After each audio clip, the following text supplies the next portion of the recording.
I still don't believe it, but it says I don't know. live. I don't trust it. I don't know. I, I I think always, we're I just always hanging feel, out at this point. I always feel like I gotta add a buffer in of a couple of seconds just because. Yeah, I'm convinced it's Because not actually live when it says it is. It's a lie. until I see somebody like post like, oh my goodness, here they are, I'm just like, maybe we're not really there. I'm not It's the sure. truth. I'm not sure. I mean, because Holly's already there in the background, so I'm not sure that qualifies. Okay, there are other people. Okay, great. Woo. Tech issues, man. Every time I use something, I'm like, is it actively working? Is it not working? Yeah, I couldn't hear Dame this morning on stream. For what reason? Because Windows updated. That's why. Worked fine for months now, but this morning, Dame talking into space can't hear. No, my Windows is set to tell me there's an update. It is not allowed to update on its own because I've had those issues. To be fair, I did update it. I just don't know what the hell it did to Well, change the fair. default settings. Like it didn't do God knows what it did. I have no idea. It's I didn't change it's anything to fix it. It Windows. just As long as you didn't click but update to Windows 11, you'll be okay. hell no. Hell no. Hell will freeze over first. I just won't.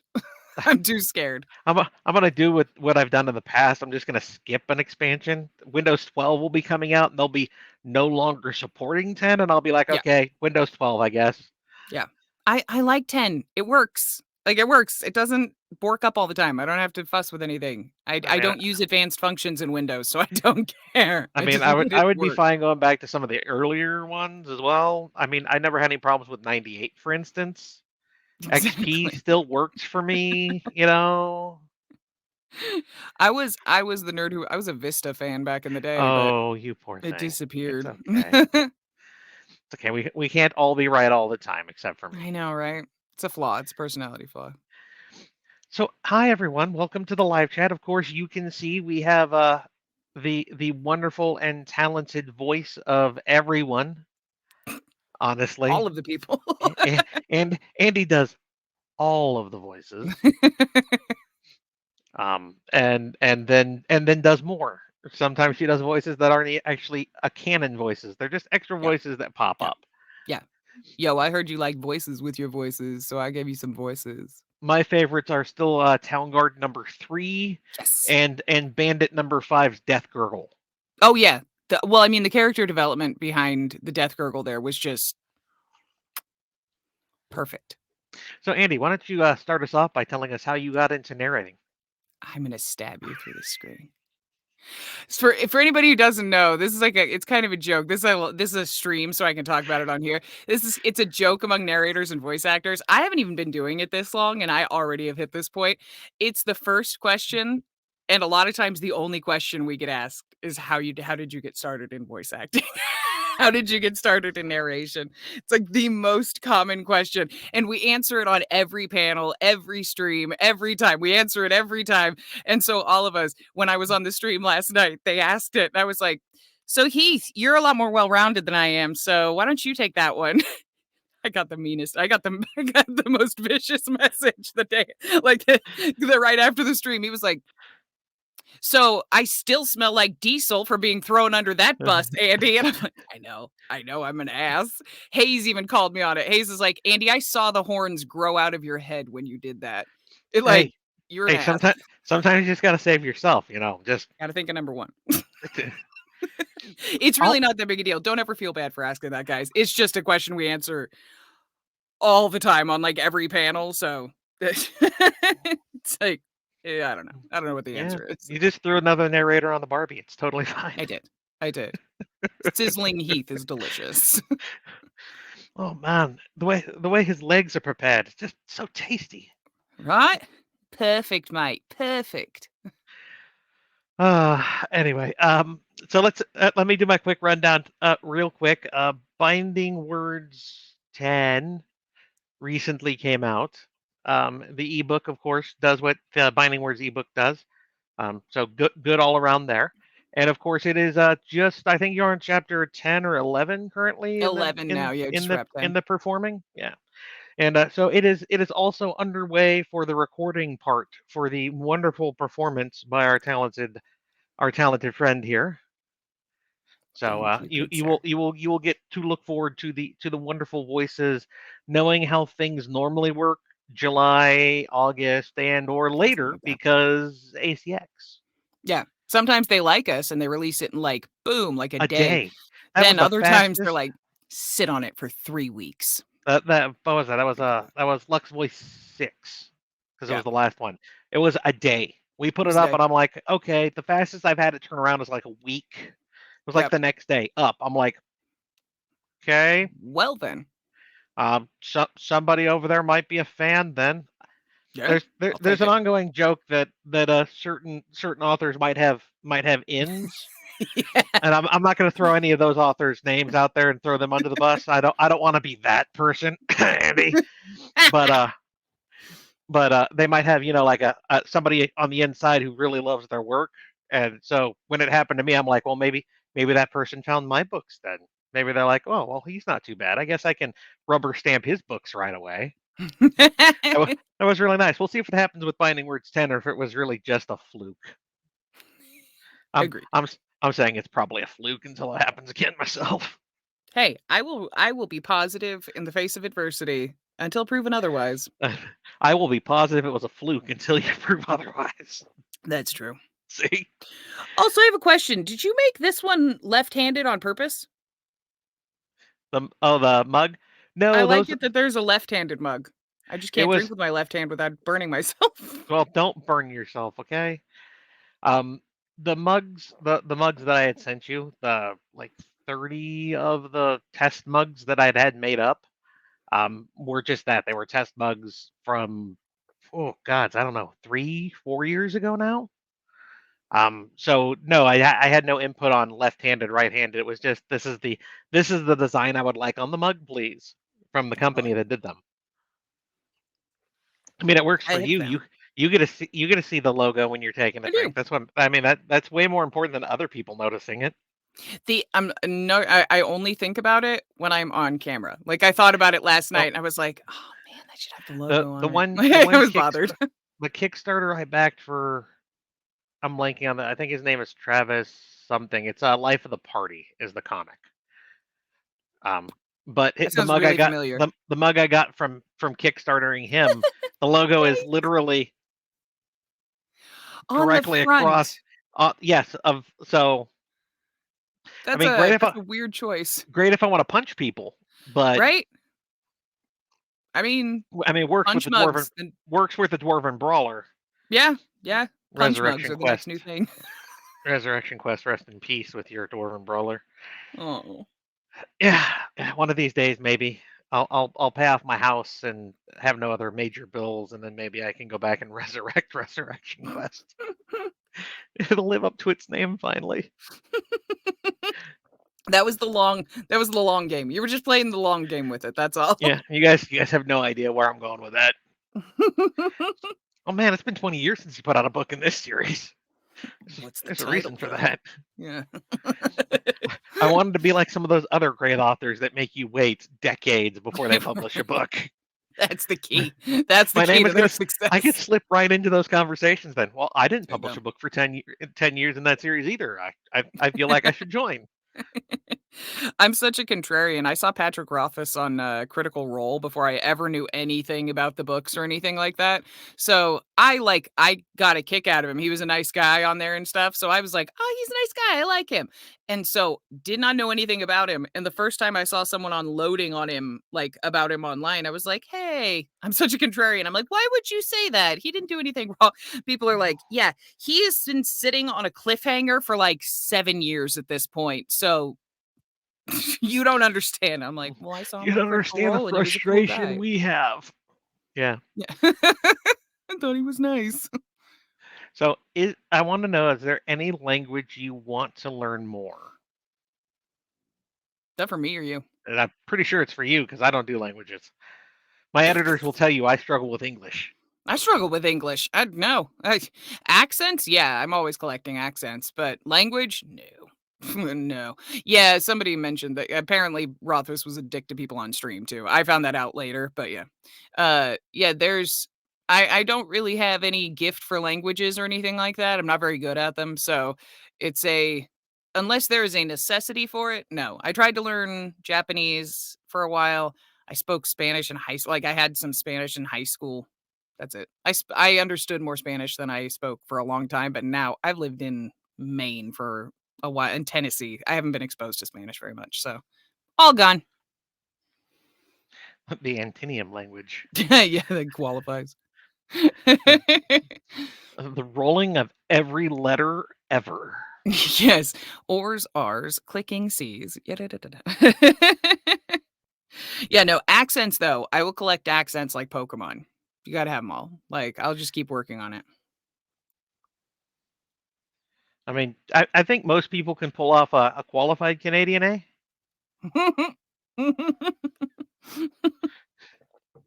I think so. So wrong, eh? So wrongy. My Canadian ends up sounding like Fargo if I'm not careful. I don't have a very good Canadian accent. It sounds like northern, like Ooh. Wisconsin, Minnesota. You might want to bone up on that then, because like the next series I'm looking at, main character firmly Canadian. Are you high? What are you doing to me? Are you serious? The next No, I'm guy not really serious. is gonna. Yeah, that's what I thought. You dick. I hate it when you deadpan the camera because I still fall for it. Entirely too gullible. Every time.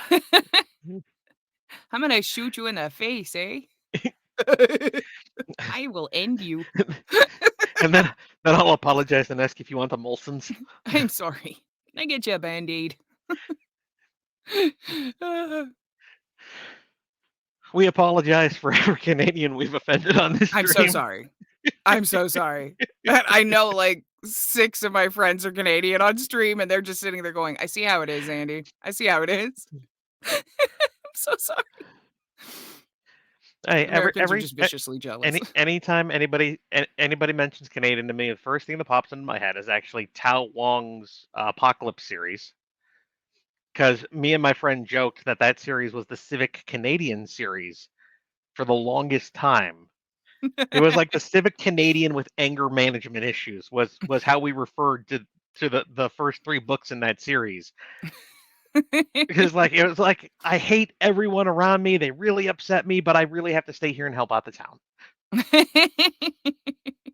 What? Just super nice. Just so nice. It's a Canadian thing. Oh, that's why I don't understand. If I didn't like people, I'd leave. Yeah. Somebody mentioned Canadian accent and U.S. accent are super similar. Like, they're very similar. It's just a couple vowel substitutions that are different. It's really, unless you're talking about like the Quebecois or something. I was about to say, even if they're from Quebec. No, Quebecois, that one's different. But most of them, like, unless you get way honest, north. Even most Canadians think Quebecers are different, okay? Yeah, they are. From my understanding of speaking to Canadians, Quebec is different. Let's see. I tried the first Lux voice and had to get the other 5. I finished the series so far audiobooks. I was hoping the series continues soon. So if you've gone through all 6 of the audiobooks that are currently out, you're currently caught up. I have just barely started writing Lux Voice 7. Because I finished AR7, that is with my editors, and Antecedents Legacy 2 was written half a year ago and has been waiting for its chance at the editors. So I am ahead of the game for once in my life. I am ahead. It won't last. It will not last. If I ever get ahead, I'm just convinced that the next corner holds doom. I'm like, no, something bad's gonna happen. I mean, if I ever get ahead, I'm normally just a limp, bony man. Oh, wait. Sorry. A head. Articles are important. I mean, you shouldn't have any articles on you if you're getting ahead. Hey, I'm gonna yuck no one's yum. They want to wear their socks. That's their problem. Fair. I just may judge you a little bit. I mean, I'm okay with that. Welcome to the most awkward live chat ever. Right? What's the matter with the cup? I have burnt honey on the bottom of the cup. Well, like on the outside under part of it? Yeah, like you can see it because it sits on a hot plate while I'm drinking it. Oh, got it. Okay. It keeps it warm on the hot plate and there's a little bit of honey splash. Yeah, if there's any sort of splash or anything, it burns it onto the bottom of the mug. Yeah, yeah, been there. It means Yeah. you got to clean your hot plate occasionally. That's what that means. Yeah, I do. It's just a unplugging that and taking it out and cleaning it. That's a put I that on the understand. list of things I'm not gonna forget. It's totally never gonna forget to do that. Never. I will be lucky if I ever remember to clean that hot plate. It's the bottom of the cup. I'm not licking the bottom of the cup. The rest of it is fine. Yeah, honey abuse. Oh, yeah, everybody always asks, "This, that's it. That's the honey that I dr" like, everyone asks all the time, "That's it. Herb's Honey, Mint Hill. That's it. You can get it on Etsy." It's in North Carolina. That's the best shit I've ever had in my life. Like, it's the best honey I've ever had. It's delicious. So you are formally recommending on Yeah. the internet Uh-huh. that brand of honey. Yeah, I don't have a problem with that. They're really sweet people, so I have Mhm. I have no problem endorsing Herb's Honey. And They're good people. until it comes out later, the depths of depravity that actually take place. It's like it's a husband and wife duo, and, like, the husband's a lymphoma survivor. Like, That's what they wanted you to they're think, older Andy. people. It's just a tiny, tiny farm and or, like, tiny, like, honey farm in friggin' North Carolina. I love it, though. What makes it different than other honey? It's sweeter. It's I don't know. It's just different. It's way different. There are huge differences in honey, like massive. If I can tell in a heartbeat now if I have that honey or something else. I will accept some of like the better local honeys, but I want that one. It's that stuff I can put that in a cup and it tastes like drinking tea by itself. Like if I have one spoon of that in a cup, it's so flavorful and it has like a lemony overtone and stuff to it. Hmm. It tastes like I'm drinking tea by itself, so it's Well, really cool. whenever I visit you again in the future, I will have Absolutely. to sample your special honey. Absolutely. So you all It's you all amazing. heard that. She's gonna allow me to sample her special honey when I go out there. Okay, guys? Back me up later. I'm gonna need it. I get 4 of those every 5 months or so. I go through about one of those jars a month-ish, something like that, month and a half, something like that. Because I drink a tablespoon and a half or maybe 2 tablespoons in a pot of honey or a pot of tea, and I have one every day, so you go through it faster than you think you would. I Before this, I had never gone through an entire container of honey in my entire life. Like I had never hit bottom on a container of honey. Like honey was just what lived in the cabinet forever. But after this job, I go through honey more than anything else. Well, you need it to help keep your throat protected. Mhm. It helps a So lot. can you do a Newfie accent? No. No. I don't even know where to start. Nope. Absolutely not. I know who the next main character in my series is gonna be. Ay, ay, ay. I'm just helping you expand. Just accept it. Oh man, I heard Durog today because I had to do Durog when it gives Durog's account in BW10. I'm not gonna tell any more than that, but it just talks about Durog for a second and it gives a flashback like him talking. And I heard his voice from the first book, and I was like, "Oh, Scottish accent lessons have done a lot. Oh man, holy shit. Ow. Ow. That hurt. That hurt bad. And I can't I That was can't real change bad. it now because that would be wrong. But I want Yeah. to change it. But I Oh, can't. oh, it hurt. Oh man. I need to do Oh, more wait. flashbacks now. Wait, you guys can hear it now because I think this thing uses the same, thing. Like, it uses the same income so it might 'cause my speaker is my focus, right? So you may you may actually be able to Yeah, hear it. we're waiting. Dum dum That is a given. dum. We're the farthest village to the south of the Quadriddle. That is a given. We're the farthest village to the south of the Quadriddle. Can you hear it? Yeah. Oof. Oof. That is a given. We're the farthest village to the south of the Quadriddle. Like, oof. Durag, I'm gonna need you to take the loaf of bread out of your mouth and try to talk like a human. Ouch. Yeah, it's And I can't hardcore. and I It's a can't flashback. change it. His voice is already Nope. set. I can't. but I No. want to change it, but I The can't. most I can do is make it sound more accurate, but keep the same vocal tone, which is what he did. So you remove half the loaf of bread from your mouth. Yes, just half. You got to keep the loaf of bread for later. I'm not gonna ask what you're doing with that loaf of bread later, Don't Jirok. fucking judge my loaves of bread. Fuck you. I just know what you've been doing your own. Okay, I've got to put more tea in my mug because I drank all my tea. Damn it. Do we have any questions from people?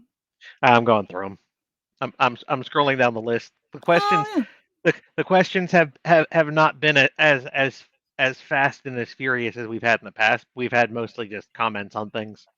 So apparently, the Scandinavian influence is why Wisconsin sounds a little odd, eh?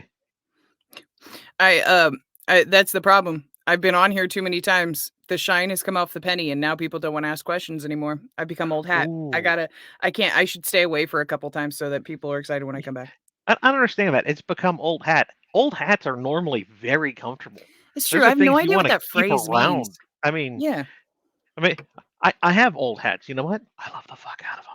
It's like Yeah. an old T-shirt. It's just worn just right. It's nice and Yeah. comfortable.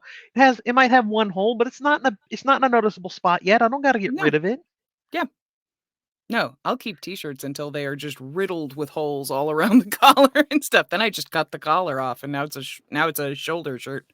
You know, the only time I have that problem is like when it's like in the middle of my friggin' diaphragm and the hole starts, and I'm like, goodness. I can't salvage that.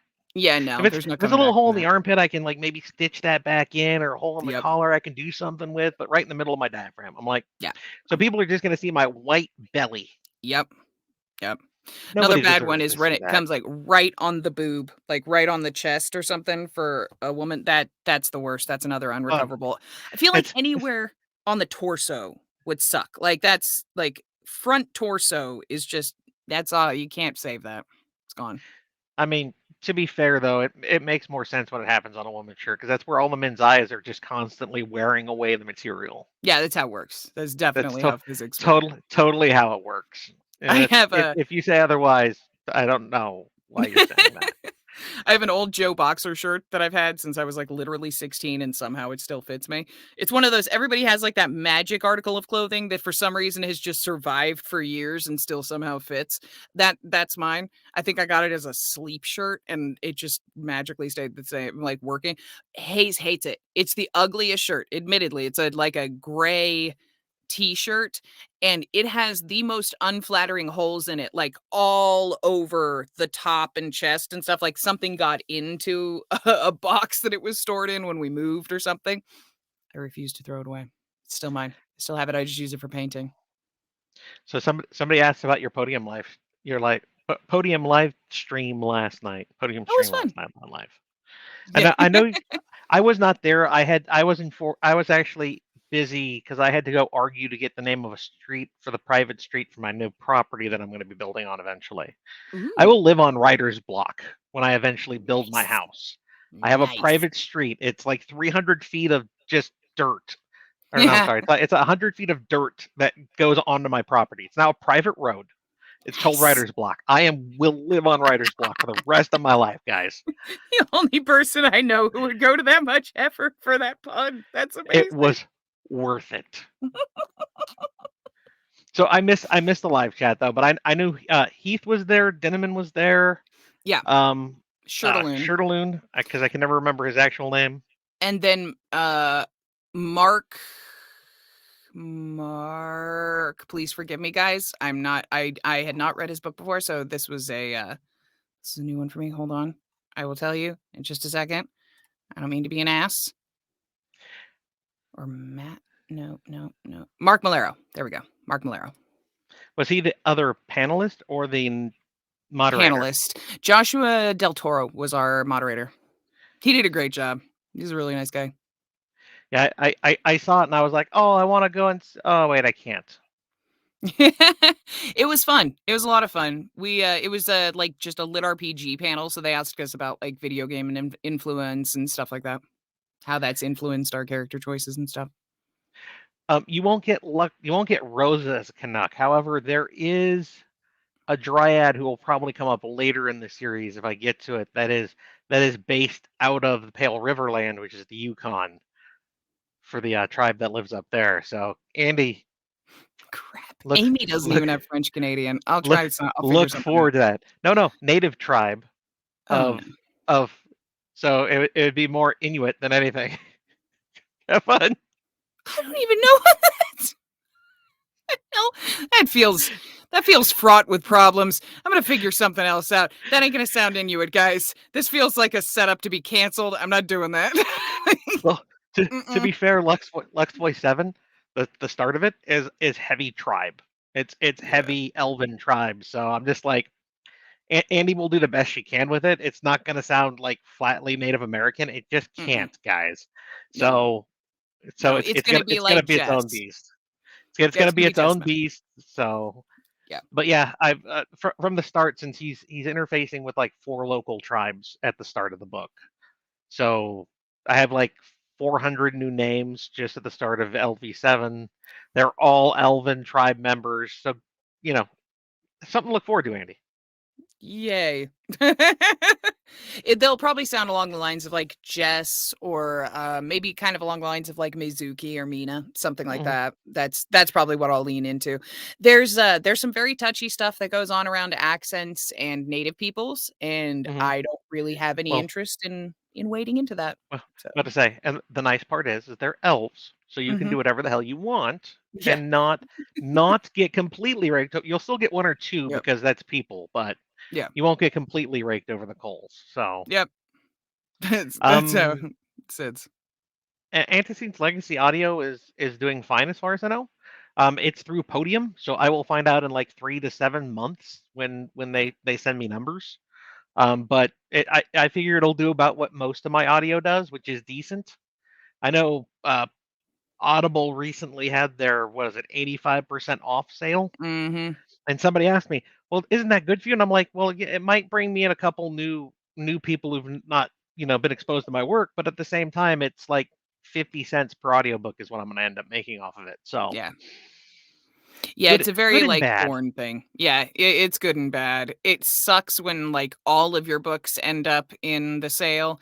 That blows because then people can pick up all of them and it's like 20 cents. It's great for listeners. It's absolutely amazing for listeners, and I will Mhm. never begrudge shop the sales. Absolutely do it, guys. Never not don't even think about it. Absolutely shop the sales. But it's a as the business person on the other side of it going, "Ouch. Okay. There's I 3,000 went from sales and I'm gonna make $50. Okay." I went from $2 a sale to 50 cents a sale. Yeah. Okay, I can. It's I'm okay. fine. I'm fine. It'll be fine. It'll It's be fine. okay. Hope you guys enjoy it. Yeah, Um, enjoy. I'm happy you like it. my only problem with that though is Audible has full control. Oh, yeah. We do, No we say. We get don't get any we say. get no say because I had Mm-mm. somebody else say, "Oh, really glad you put up all your books for sale," and I'm like, "Hey, no." Yeah, it's a crapshoot, and it's considered by a lot of people to be, like, a really good thing to be in a sale because, I mean, audio is like anything else, it's all about getting eyes, right? Like, you Hmm. want people to see Well, stuff, so ears in this case, but yes. yeah, it's the more people that are exposed to it, the better it is for you because then you're gonna get more listeners and yeah, et cetera, et cetera. So it is a good thing. It absolutely is. Where it becomes kind of like, is if you're a relatively like established author, like you have following, you have fans and stuff like that enjoy your stuff, and your all of your stuff gets shunted into a sale, and it's like, I I just released a new book that you just tanked my first month of sales by putting that in a Did you have sale. Did you have to put my Mm, brand new book into that sale? You couldn't have ow. put you couldn't put Yeah, my other 40 some odd books into that sale. You had to throw the yeah. new one into it. Ow. But at the You same time, I'm assholes. glad people are able to afford the stuff. Like, I'm glad it makes it more accessible, and it is a good idea for eyes and stuff. It's just the logistics on the other side can be a little Yeah. rough sometimes. Oh, so Andy, when recording Yes. Antecedents Legacy, who was the most fun to voice and the most hated character? Trying to think. Most fun to voice would be, Sagari. I liked her. Re- Really, it wasn't Blurb. I thought you had a lot of fun with Blurb's voice, honestly. I did. Blurb was super fun, actually. Come to think of it, maybe I like Blurb more. I don't know. It's a toss up between Blurb and Sagari. This always comes down whenever people ask me favorites. This is what happens because Blurb was a lot of fun to do, but I liked doing Sagari's voice. So it's, I don't know. It's different. Which voice did you not want to? I'm trying to think. I don't Probably think Arliss Arista, but not for the reasons you'd think. Like Arliss Arista had a tough voice for me, not because she had like a really unique or like crazy voice or anything like that. Arliss Arista is kind of a fraught character. She's like figuring herself out and altering and changing throughout the course of the book. So I spent a lot of time having to finesse her lines to make sure that I was doing them correctly and not making her sound too harsh or too angry or too happy or too sad, not too far, and giving her these like moments of growth that she had, or not giving them to her, but making sure that what is in the text is reflected in her voice. So she was more of a challenge for me just because of that aspect. So it was tough, but I didn't not enjoy it. It was just tough. I don't think I had any voices in Antecedent's Legacy that I didn't enjoy. Like that nothing were that like I nothing hated. that ripped your throat out. No floss characters. Not really. No.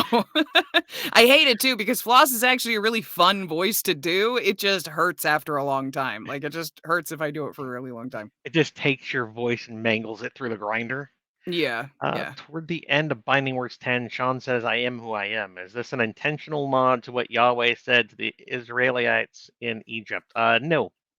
He is just very, very aware of who he is.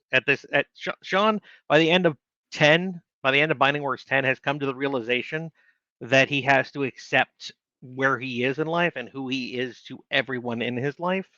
So I am who I am. He is accepting the weight of everything that's been placed on his shoulders and becoming comfortable with it. So that would have been really cool, and I actually want to go back and change that and be like, yeah, totally was a reference.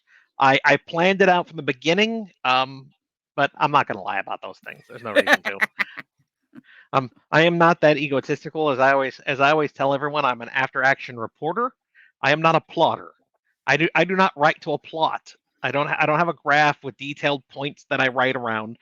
I write whatever my characters told me they did, and then I look at them and go, Sean, why did you life bond the entire staff again?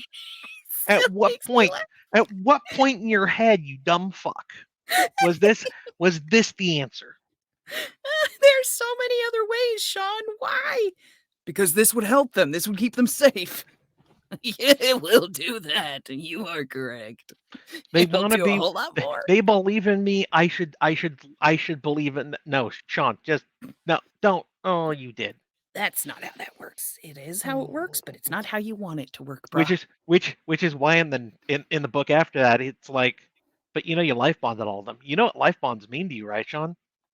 Oh, fuck. You want to look at Sean and go, remember book 2, Sean? Remember book 2? The end of book 1? We were talking about Mina? No, it was not what I meant though when I said life bond. Mm-hmm.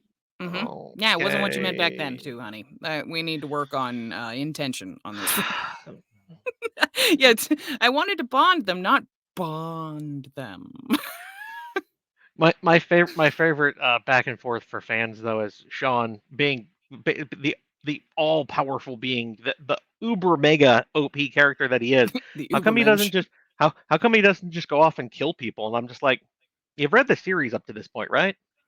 You realize that Sean isn't I'm just gonna eliminate the problem. He's just like, okay, so can everyone just like fuck off for a few days and I can create a washing machine? Yeah, that gets touched on in 10 too. Yeah. I won't say anything else other than that, but that gets touched on in 10. Yeah. That's all he wants. Just leave me alone. I can love my wives and apparently my soon to be wives, and if I'm really unlucky, my soon to be wife. Fuck. I'm gonna go out back and make a motorcycle. I'm gonna have a midlife crisis, okay? Just cut to Sean snowblowering his dry driveway at 2 a.m. just trying to get away from everything. If I go back inside, one of the pairs of twins is gonna be like, "It's our turn." I'm not up for that today. I'm just gonna stay out here and trim the garden a little more. It chafes eventually. I didn't have healing magic. I wouldn't be able to keep up. Right. Oh, poor Sean. It's those moments where I like to remind people, I didn't plan all of this. This is just Sean being Sean. I hugely enjoy it. It makes me laugh.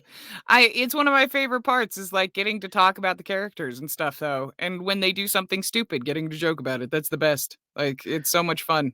Well, to They're me, silly babies. your bloopers, which are basically just character voices Yes. that don't track with a book, but it's just like, stay away from my man, bitch! I'll cut you. Yeah. Okay, Yuki, calm down, Yuki. Yeah. Jen was just Yeah. like, so can I join the clan with you? You don't No. need to kick her head off right away, No. okay? She will end you. Yuki will end you solidly. What dietary restrictions do you place on yourself to not impede your vocal range? I do not drink coffee. I used to really like coffee. I can't drink coffee anymore. I try to stay away from a terribly large amount of dairy. I don't like drink milk anymore. I don't have a ton of dairy during the day. Like if there's a piece of cheese on a sandwich, I'll be okay, but I'm not eating yogurt during the day or anything like that. Trying to think. Mainly it's coffee that I had to cut out. Yeah, that's pretty much it. Coffee, making sure that I stay hydrated and stuff. Coffee will make me full on lose my voice at this point for whatever reason. I don't get it. I mean, I don't know either myself because I'm not a voice actor, but Nah, you know. I have no idea. How did Andy do Blurb's voice? I'm pretty sure she just wiggled her cheeks back and forth 'cause it's got that watery sound to it. The little jaw. You have to move your jaw. And you wiggle your tongue while you're talking. It takes a lot of takes. It works though. So for the slime's voice, you have to wiggle your mouth and move your tongue. That's what I heard. Yep. I'm That's it. gonna see that character in a whole new light now. I'm just saying. Yep. Every time Blurb talks, that's what I look like. So I have to move my jaw back and forth constantly for Blurb. Oh, I need to give him more lines.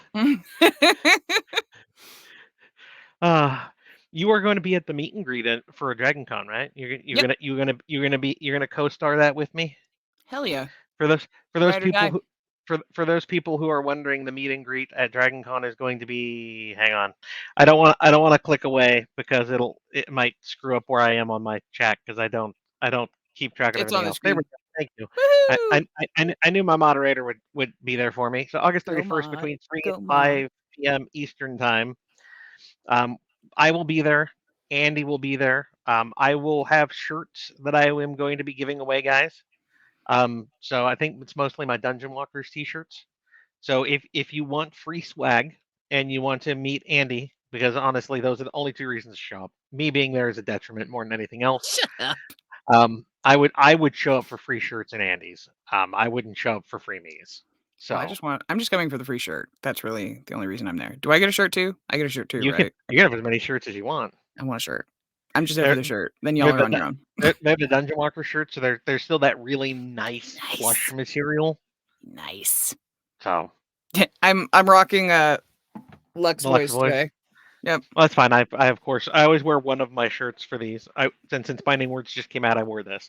Next month, of course, we will be closing in on Aethers, so I will be wearing my Aether shirt next month. Nice. If you want to come next month, Andy, by the way, it's going to be on a Saturday at 9 p.m. your time. I may. That gets late for me. It starts to get a little pumpkin-y for me at that point, but I may be able. I'll try to come by. That'd be fun. So I just may be there for half. Yeah, I try to split the times up, so because that's 6 p.m. my time, 9 p.m. your time, and it's like 4 or 5 a.m. across the pond in Europe.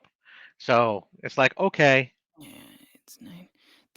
England's 5 hours ahead of me, so 10, 11. Okay, so it'd be like 3 So a.m. 2 a.m. Yeah. It's doable at that point. It's late as shit, but it's at least like semi-doable. Well, it's the weekend too, so people can do whatever they want. Normally, if they have a normal 9 to 5 job anyway. I totally should add that because most people don't have 9 to 5 jobs. That's another Andy question. Ooh, how hard is it to pick up a new accent? Really depends on the accent, legit. Some accents are harder than other ones. Some of them are harder for certain people than other ones are. Like Aussie, it took like 4 14 weeks to get Aussie. It took forever. It was like 14 weeks or something like that to get an Aussie accent. Scottish, I am still working on Scottish. Like, that's Amy and I's fallback. It's just working on the Scottish accent. It's getting better day by day, but it's like that one's a tough one. Well, are you But all working depends. on any of the Scandinavian accents? That's the next one. That's the next one I'm gonna work on is seeing. I asked her about it. She doesn't have a huge repertoire of them, so I'm gonna have to send her samples and just use that. So if you have somebody that you heard that sounds similar like that or No, sounds like that, then okay. not a clue in the world. I just know where Aethers is going, and I wanted to prepare you ahead of time. Yep. Yes, So, that's what we're gonna go through next. I'm trying to finish out Scottish. But yeah, the conventional answer is 15 weeks of dedicated study. That's oof. that's like the standard like answer is 12 to 15 weeks of dedicated study on an accent and you will sound really good. Like that'll sound really good. As long as you have Well, like a person feedback giving you feedback and stuff. you say 12 to 15 weeks. Is that one day a week, or is that like No, that's multiple multiple days days a a week? week. That's working on Okay. it frequently. Yeah, that's Okay. working on it. You may only have like 1 or 2 lessons a week, but that's continually drilling yourself and working on it and stuff. Okay. That makes more sense. Love to see an English Yeah. teacher trying to analyze your books. Like when the author said this is what he meant. No, that's just Sean's dumbass. I mean that is entirely accurate. It was him. It's not Most my English fault. teachers would pick up my book, look at the way it's written, and go, "Well, obviously he didn't study the proper way to structure." And I'd be like, "Yeah, fuck off." I'll I I'll can't say fall, I'll anything. I fall, don't know enough about grammar, so I'll fall back on the oldest one. Those who do, those who can't do, criticize, and those who can't criticize. No, those who can't do teach, and those who can't teach criticize. So there you yeah, go. there you I had to get it right. I know there's a layer of it. I can't remember. Is there a book that makes you want to rant more? go. Usually it's the funnier, like it's funnier, more lighthearted things that will make me rant. Honestly, I don't think it's not 100% the book. A lot of times it's just my mood, but usually it's funnier books. Like if something makes me laugh, if something I'm having fun with it and it's lighthearted, then yeah, that'll make me. I'll rant and goof off and stuff like that. You know that I'm working really hard on something. If I'm working really tough on like hard on something and I'm quiet and not joking around, that's a good indicator that something's like a challenge for me. So I don't have the brain power to be funny or to like joke around about it or to rant or anything because I'm really trying to make sure that these 5 accents that exist in the same room are sounding different and individual and not melding into some freakish Franken accent by the end of the page. So I'm focusing on that, not joking around. So I think it comes more to that than anything else. It's like if I can relax, then I can joke around and rant. But if I'm having to focus, I can't do it. Yeah, if anybody brings stuff to the meet and greet and they want it signed, I'll sign. Just make sure to bring a writing utensil of whatever I am writing on that will actually work, because I probably will have nothing on me. Well, outside of my clothing, okay. I'm a little Please, fun, please. but I'm not that fun. I would like to not get kicked out of the place I'm staying at this year, okay? I've had It'll multiple just be complaints about you're this bringing room. shirts, so you'll just be Winnie the Pooh in it through the rest. I'm gonna carry that jar of honey specifically in front of me now. What do you do? Cosplaying as Winnie the Pooh. Just straight up Donald Duck in it, baby. Boy. Hey, Donald had many. Well, okay, let's not go there. Never mind. Oh, geez. There's so many kickoffs of the accent question that are coming up. Are there? Okay, let's Mhm. find out. What region of Scotland are you trying to pick up? Okay, so that ties in. There's a couple of questions that are related like this. So somebody else asks, when you have a character with an American accent, do you choose which region they're from or how do you pick it? And then another one says, from the accent question, how early should an author? Oh, that one's actually slightly different, so ignore that one. We'll answer that one later. But somebody but Jane McKnight says, haha, no one true American accent, biggest melting pot. That is the thing. There are no true one accents of any country. That's not a thing that exists. There are what we refer to as general accents. So general American, general Scottish, general English. Yeah. Like English, we refer to it as RP typically, but it's received pronunciation. It's taught in schools and stuff. But those general accents are usually what we're going for. If you are doing a book that is taking place in the real world and you have somebody from Belfast, you need to make sure you're doing a Belfast accent. That is a separate accent training. You go and do that and practice that accent for that place. Otherwise, you just do a general accent, which is like it'll be what TV and movies and popular cinema or like pop culture has told us is that accent. So it'll be, if it's Irish, it's going to sound not like Northern Irish or like Belfast Irish. It's going to sound more like Dublin, like the what we would refer to as like how a leprechaun sounds kind of thing, like the heart car fire, like that's what we're going to do as a general Irish accent. Same thing with Scottish. Scottish is going to have like the Braveheart brogue, like that's what it's going to sound like, that's a general Scottish. So as far as what accent from Scotland am I working on, it's probably like a Highlands accent, something like that. It'd probably be the closest thing. It's a general Scottish accent. It's not a modern Scottish. It's just a general accent. So works out. But So yeah, there's that's the big thing. have They're that all tangent generals. question for you to get to now. Then Oh yeah, how early should an author give you a heads up for you to work on a new accent? It so if it's a book you are optioning a narrator for, let them know right away, because you don't want to give that book to that narrator and have them work on it and then find out they don't have a New Zealand accent at all. Like that's going to be a big problem. So make sure your narrator that you're optioning can do the accents your book has. If you are adding in an accent to a series that narrator is already working on, um, it might be a good idea to check and make sure that that would be something they could pull off.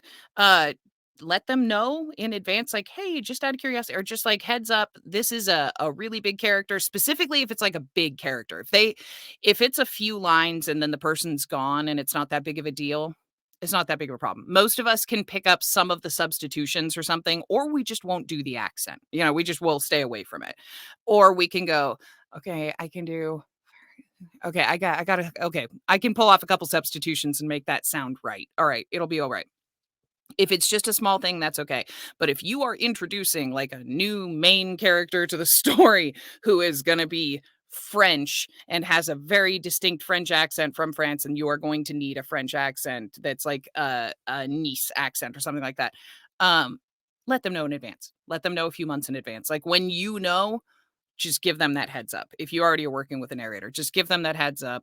And that's not a hard and fast rule for all narrators, like, or anything. There may be some people that no big deal. I got all the accents in the world. Who cares? But I would want that. I like Daniel gave me a heads up about the Scandinavian stuff, and he gave me a heads up about Buldoon being German. Like he's given me heads up months in advance for when there's going to be lots of characters in an area that all have that same accent. So I need to be able to do that accent in several ways, So yeah, I got a New Yorker accent coming up for you too. So okay, I'll brush that up with Amy. New York main character. All right, I will brush that up with Amy. That's gonna be the series that comes in after Binding Words. So you got some time. I'm gonna have to work on trying to make that not sound like Xander now. Because Xander just has like a working class East Coaster accent. So I have to have like a very specific New York vibe. I'll work with Amy. So you're aware. That main character doesn't have Xander's flavor. He is from a rich background, and that makes a big difference. Is 18 years old. Okay. So he is not the hardened mercenary. Yeah, that Xander is. That'll be fine then. Yeah, that'll be very different. Upper West Side accent. Yeah, I'll talk to her about it. Amy's specialty is American dialect, so I'll talk to her about it. And she'll have it. I mean, you got like a year. Because we still got more shit to do with Sean. We still got more Sean. Yeah. I got one more book of Sean. Mm-hmm. I should wrap up this series. Should wrap up the series at 11. We'll find out though, because I'm an after action reporter. Yes, Oxford commas are a way of life, and if you do not use them, then I cannot help you. My editors are firmly on board with me. We use the Oxford comma. We enjoy the Oxford comma. So Andy uses whatever punctuation she wants, and I'm totally fine with that. Whether she yells, I go pauses, rogue. Yeah. stops, doesn't matter. Fine. Punctuation is I make my own punctuation. My punctuation is I'm speaking here. Yeah, exactly. Yes, the Dragon Con meetup is this year. I'm gonna just call you Shep. Yeah, I don't know. That was too. There's not enough vowels there. There's not a single vowel in that name. Nope. In fact, I think I found another alien name for Anticine's Legacy now. That name sounds like your mouth is trying to eat itself while you're saying it. Well, I'm gonna find an alien race that name will work for. So good luck, Andy. You might want to start practicing that. There. Thanks, in chat. You got a heads up, didn't you? Son of a bitch. Yeah, that was my favorite part. Was the computer system having to say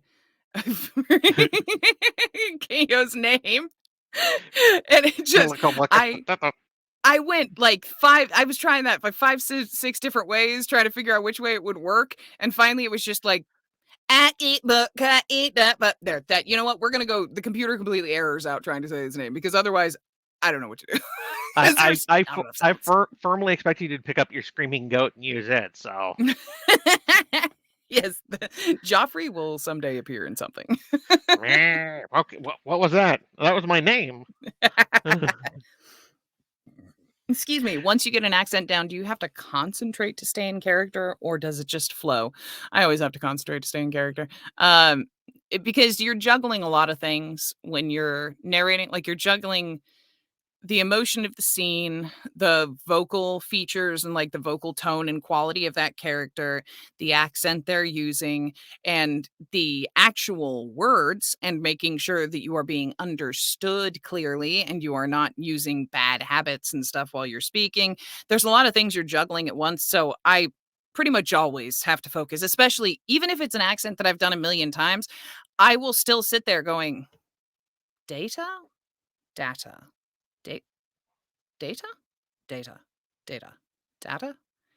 Is it today? Today. I'll just sit there saying a word for a minute and a half, trying to figure out how to say it. So yeah, never. I'm never like just on autopilot.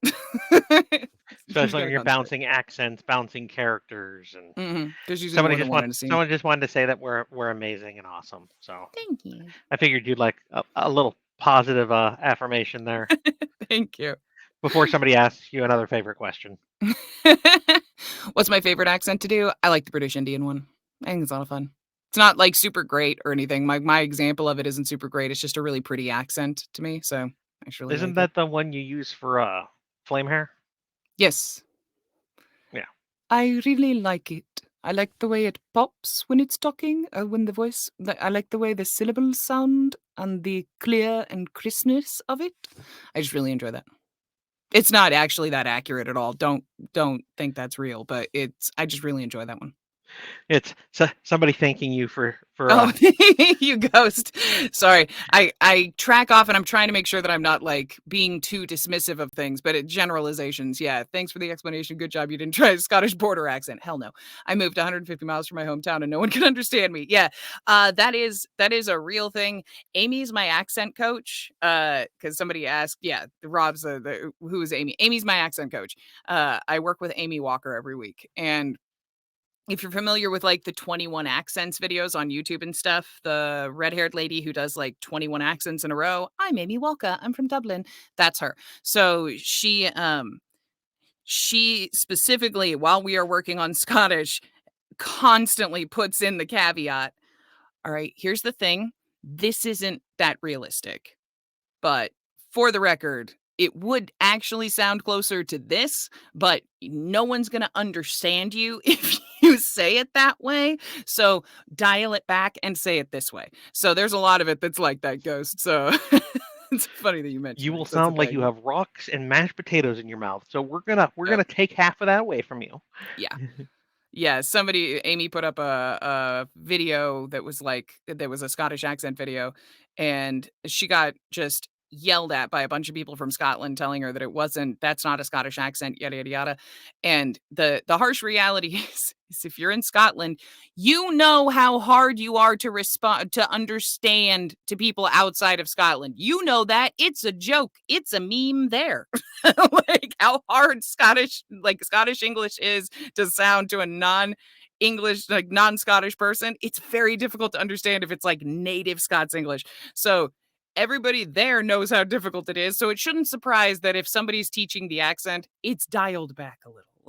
It's pulled back a little so that it can be used in, movies and TV and like books like this and stuff. And people know what that character is saying and don't have to work on it. And don't have to find a way to deconstruct the sentence. I understood 3 words out of that. So if I put everything together, it might mean, I forgot. Have you talked about the new series After Binding Words? I don't think I've given a whole lot away about it, CB, or SB. I always call you CB because I see the S and it just wants to autofill for me. Really? Because that's Speeb to me. See, and I've known a few people who've worked the job of military construction in some cases, so CBs. So yeah. So I see that and my brain wants to autofill. I don't think I've given that much away about it. I'll go ahead and fill out a little bit. It's how can I break that down? It is cyberpunk without Chrome. I think is what I'm gonna do at the moment. I think I'll give you that much. It's cyberpunk without the Chrome. Instead of ruling companies that are in charge of everything, instead of the mega corps, it falls back more on giant families. So it's going to be interesting, but it has more of a modern-esque feel to it for that regard. So I'm going to be interesting to see what it does. With Amazon currently wanting to press more on is this stuff not good for kids? I'm going to have to make some real decisions on whether or not explicitist nature is going to stay in my ebooks. It's not going to matter so much for audio, so I could easily just include the explicit and make Andy read them as like bonus sections in audiobooks. But I have some real questions that I'm gonna have to answer here in the next year because it looks like Amazon is cracking down on everything. Yeah, they are. Because there's a reason for this. Because some stupid individuals were taking books that were basically thinly veiled erotica and marketing them in the teen category. Yep, that's how you ruin it for everybody. So yes. Yeah. So there are questions. I know some authors who are currently looking at just like removing the explicit chapters and posting them like just on their Patreon. Yeah, these are the chapters that would be in the book if people hadn't ruined things for everyone. Yeah. Other authors are going to continue rolling the dice until they get a warning from Amazon. I am probably going to be one of those. Most of my books don't have a whole lot of explicit scenes. They might have one. Because after main character has had sex with wife number 1, you pretty much know how their couplings are going to go on. I don't feel a need to press that issue again. Their dynamics are pretty much set. The only time I deviate from that normally is like when Sean and Andy decided to have a kid, because that was just a very character moment. There's the breakdown of where she felt bad about Chess not having a kid with her at the same time. So that was okay. This explicit-esque scene makes sense to include because there's a whole other character moment attached to it. But I don't show you Rosa sucking Doc off for the 393rd time this year because that's an everyday, multiple-day experience for him. We already know what that is. I don't need to do that every time. And Andy's probably very glad. Those books would be about 30 times as long. Yes. And I would finally have a book that would be 50% sex. God damn it, Rosa. Keep it in a Wait, stance. Speaking of 50% sex, are we Wait, this I haven't asked him this, guys. Are we gonna get scenes for all of the staff for Sean? Gonna have to wait and see, aren't you? It's not written yet.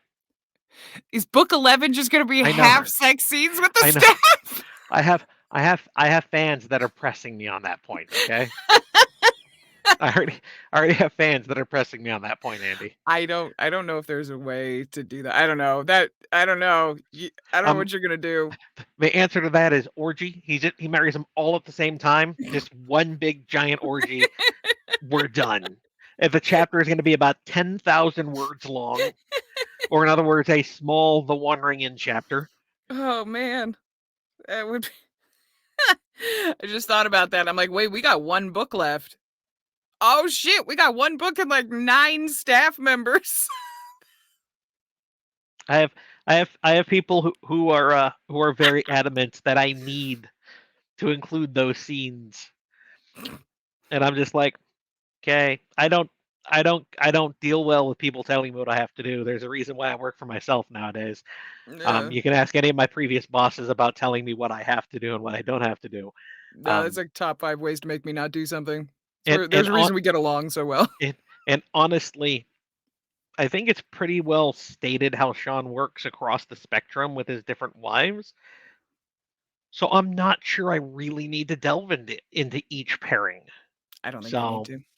Legitimately. we will find out though. Because like I said, there's no saying when they're going to get married. It's going to be after the kids are born, but there's no saying it's going to be right after the kids are born. So their marriage might be a epilogue thing. Might be Yeah. oh hey look, 4 kids per wife later, the staff finally got married to him, and now they're having their own kids. We don't know because I haven't written it yet. Yeah. My- And not my- only my- that, the speed at which the climax of the story is approaching versus the the speed at climax of which Sean. Yeah, exactly. It's not exactly on the same trajectory. Like we're gonna hit the climax of the story before the kids are here and stuff, more than likely, at least from like the appearance of the timing. But I don't know. Maybe Sean takes a nap for a couple months. I don't know. Maybe that's the case. They are pretty pregnant right now, so it's gonna depend on how motivated people are. I have a running calendar for a reason for all of my series. Yeah, you got little time bombs in bellies. That's a hard. You got to timing's a thing now. Poof, motherfucker. Poof, poof. Weren't they wah, supposed wah, to have baby. kids like 3 weeks ago? What happened? Oh Yeah. shit! I gotta go back and like add 4 chapters into the middle of that book now. Son of a bitch. What did I do? I fucked up somewhere. Why did I fuck up? There's a reason why I have rolling calendars for every single series, guys. I would have to. Yeah. This is a reason why. I have another Andy question for you. Can you do accent modifications like Yandere Crazy with accents like British Indian? Yeah, that's actually like the main way that I get by with like having countries and stuff like that. Or like TWI has so many freaking countries and stuff in it. I don't have that many accents inside. I just don't. I don't possess that many. So especially not realistic. Somebody mentioned a little bit ago that like I don't do a New York accent super often. Thank you for the compliment, by the way. I did see that. I appreciate that. It's because it's kind of weird to hear it alongside everything else, I guess. I don't know. It's a strange, doesn't seem like it goes, but maybe that's just my preconception.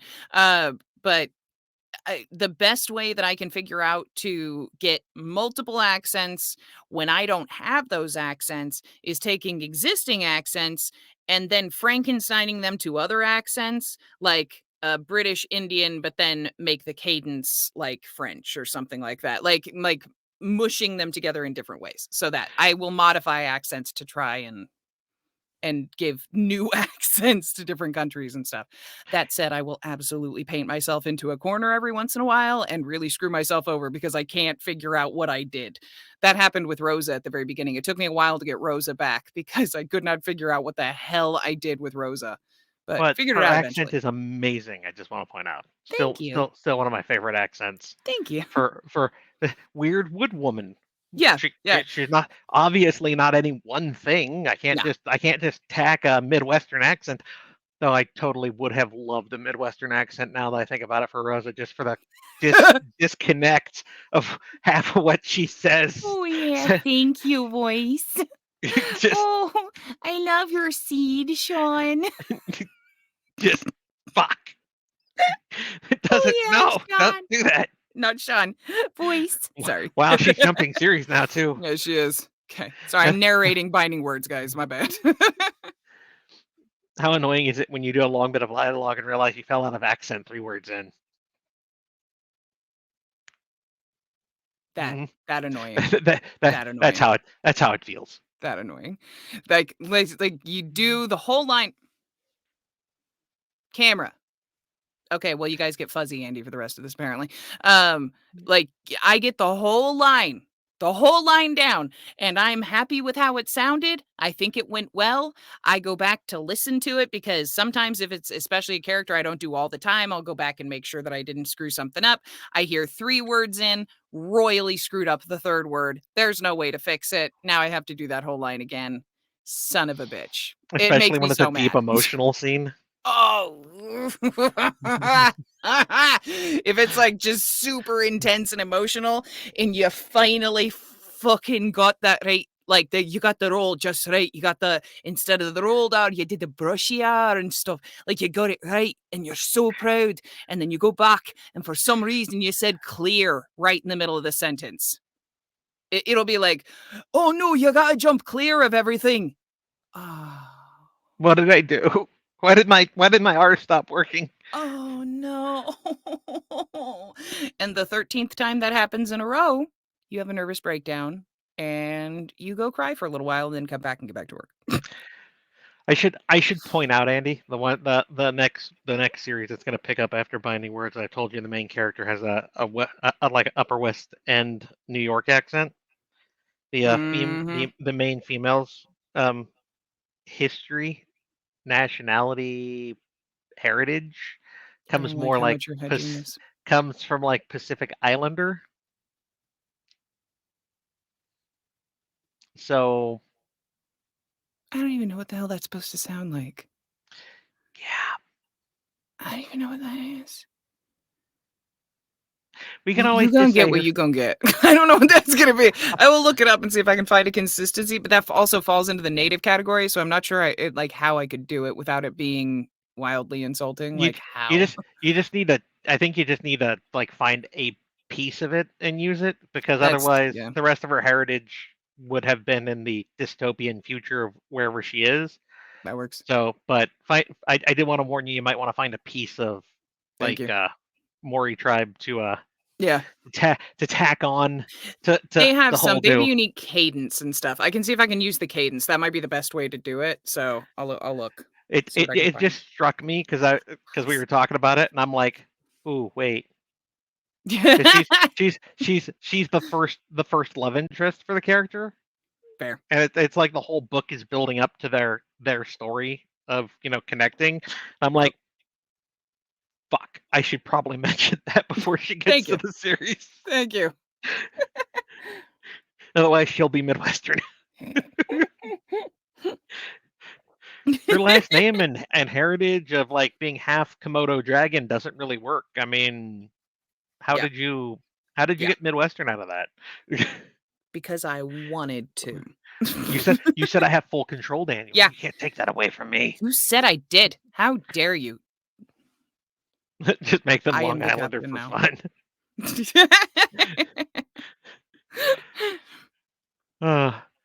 In AR, it is mentioned that Gento, probably. I think Gen is building Greg Officer Corps with whirling guards, but when they meet Greg's unit, only Bunsen is mentioned having been one. He didn't want to gut his entire unit, and his second head guard was the one who went to put them all together. So it just came down to, and oh, by the way, we're also going to have you have groups after this. They just basically got spread out amongst the coming rush of Aether's guards, novice clans is what happened. but they all got at least one hard pullback.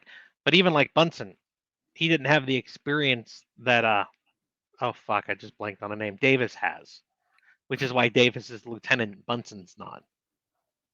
So there's a matter of just timing of how to spread out the hard core group that gets pulled without gutting all of his security forces, basically. I made sure my daughter is well protected, and now I have rookies to guard me and all of my trading. Fuck. Basically, what it came down to. They all have some help, but that's it. Yakuben says Gento is Lynn's second. It's Gento. Yeah, he's Gento. or maybe it was Gento. That's Gento. Yeah. Gento, that's why.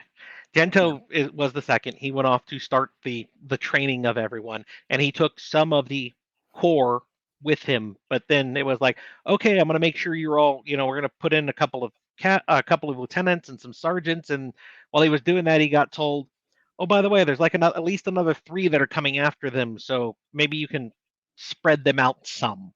Mm-hmm. Is what it came down to. So that all of the core of the future wives who are following will also have at least one solid sergeant or lieutenant to fall back on as well, along with everyone else being trained into that. If you think about it, just the sergeant staff of that Greg has, they all have years of experience. So while they didn't come from Warland's guard specifically, he still has a solid officer corps to rely on, as does Yuki and Jen. We just haven't seen more than their lieutenants because, honestly, I didn't want to give Andy 500 new names in one book. Thank you. That's book 8. Fuck you. You're welcome. And also, whenever you're ready. that was a thank you and a damn it Daniel in one sentence. Congratulations. My love loves to watch stuff on BBC. She gets upset when I always ask to have the subtitles turned on because I can't understand what the hell they're saying.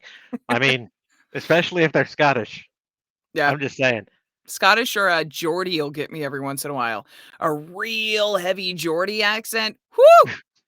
Woo! That'll get me, man. I can't. If they start talking fast, I lose track, and I'm pretty good with accents. I'm pretty good, but man, that one will get me. There's a comedian who's does Geordie, frontier gibberish. That's a great line from Blazing Saddles, and we've tried to stay away from that for Andy and Luck's voice, honestly. Thank you. This is the drunk who you can understand only every second word from. Yeah. I mean, admittedly, I do it for a character in a heartbeat. I made a pig person for one character.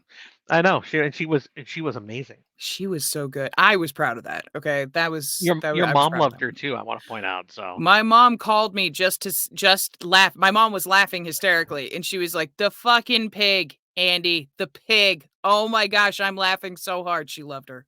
Like she loved her as a character. On top of that, she was like, "That's hilarious." Just a hedonistic pig person. It was just best. I loved that character for that reason because what, you don't find me attractive, and I know like half the people I know would be like, I'm totally not touching that, and like the other half of the people I know would be like, I'd totally bang that. I tried like, once. I want that person who you probably don't think is going to be like totally massive sex appeal who just leans into it. Yes. Somebody asks, what book has the pig? That is Luck's voice. That's our Luck's voice side character. One, right near the end. She only has like half of a chapter where she shows up, and she never shows up again.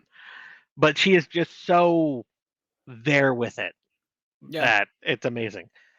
And she's also much more beast-blooded than like typical. That has to be noted because I don't do animal sounds typically when any of the like the Moonbound or what's it called? What are they called in Luck's voice? Yurtik. No, Yurtik is Yurtik's Aethers. Bestials. Bestials, thank you. The Bestials and any of those, I don't typically do animal sounds when they're talking, but this was a specific like exception because she was far more bestial than like normal. She looked like a pig she was a bipedal pig.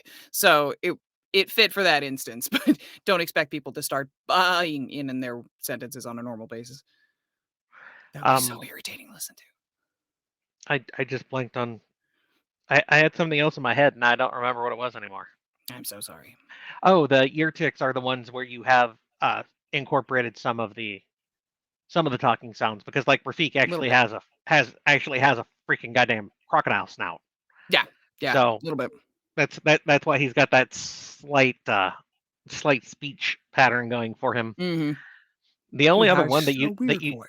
the only other one you did it a lot for was Misa, the Lesser Naga, Yeah. in Binding Words, because if she's trying to speak common for all intents and purposes, she's trying to speak normal human-esque speak, it would hiss some, as her tongue isn't going to work with that. But if she's speaking her own language, when we had the Naga speak Naga, that dropped off because it's not Language. accented when she's talking. It's just the way they talk.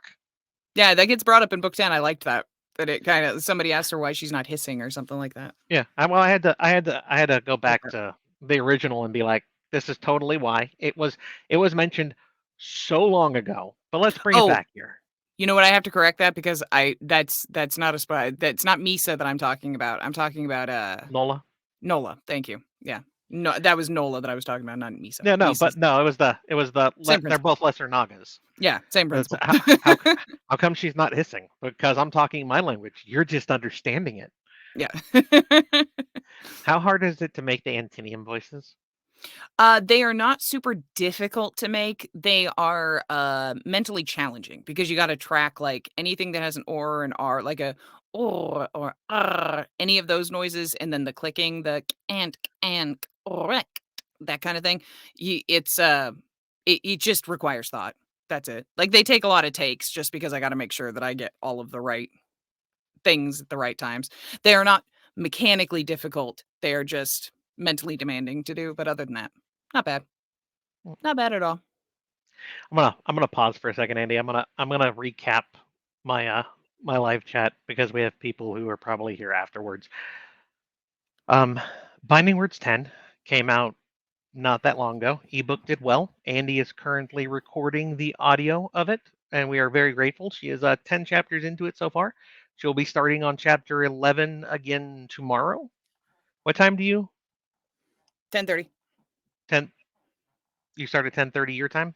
Yeah, 10:30 my time. 10:30 a.m. my time tomorrow. So 7:30 Pacific time, 10:30 East Coast time. You figure it out if you're somewhere in between the two of us. Yep. But I mean, if you're between the two of us, you're already lucky enough. Let's be honest. It's a U sandwich. I mean, it's where I would be. If I could be me, if I could be me and me, I would totally be. Wait, fuck, god damn it! You could be the cream and our cookie.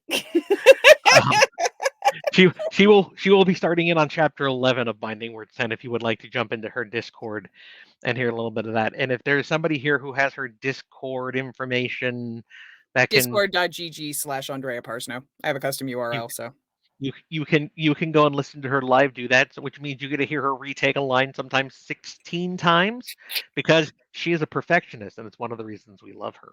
And it's wildly irritating to listen to. Be prepared. I don't think so. I find that one of the joys because I know why you're repeating it. You're doing it because you want it to be the quality that we expect. And actually, for me, it gave me a deeper understanding of what goes into audio. It's not just somebody reading, especially for Andy who performs a book.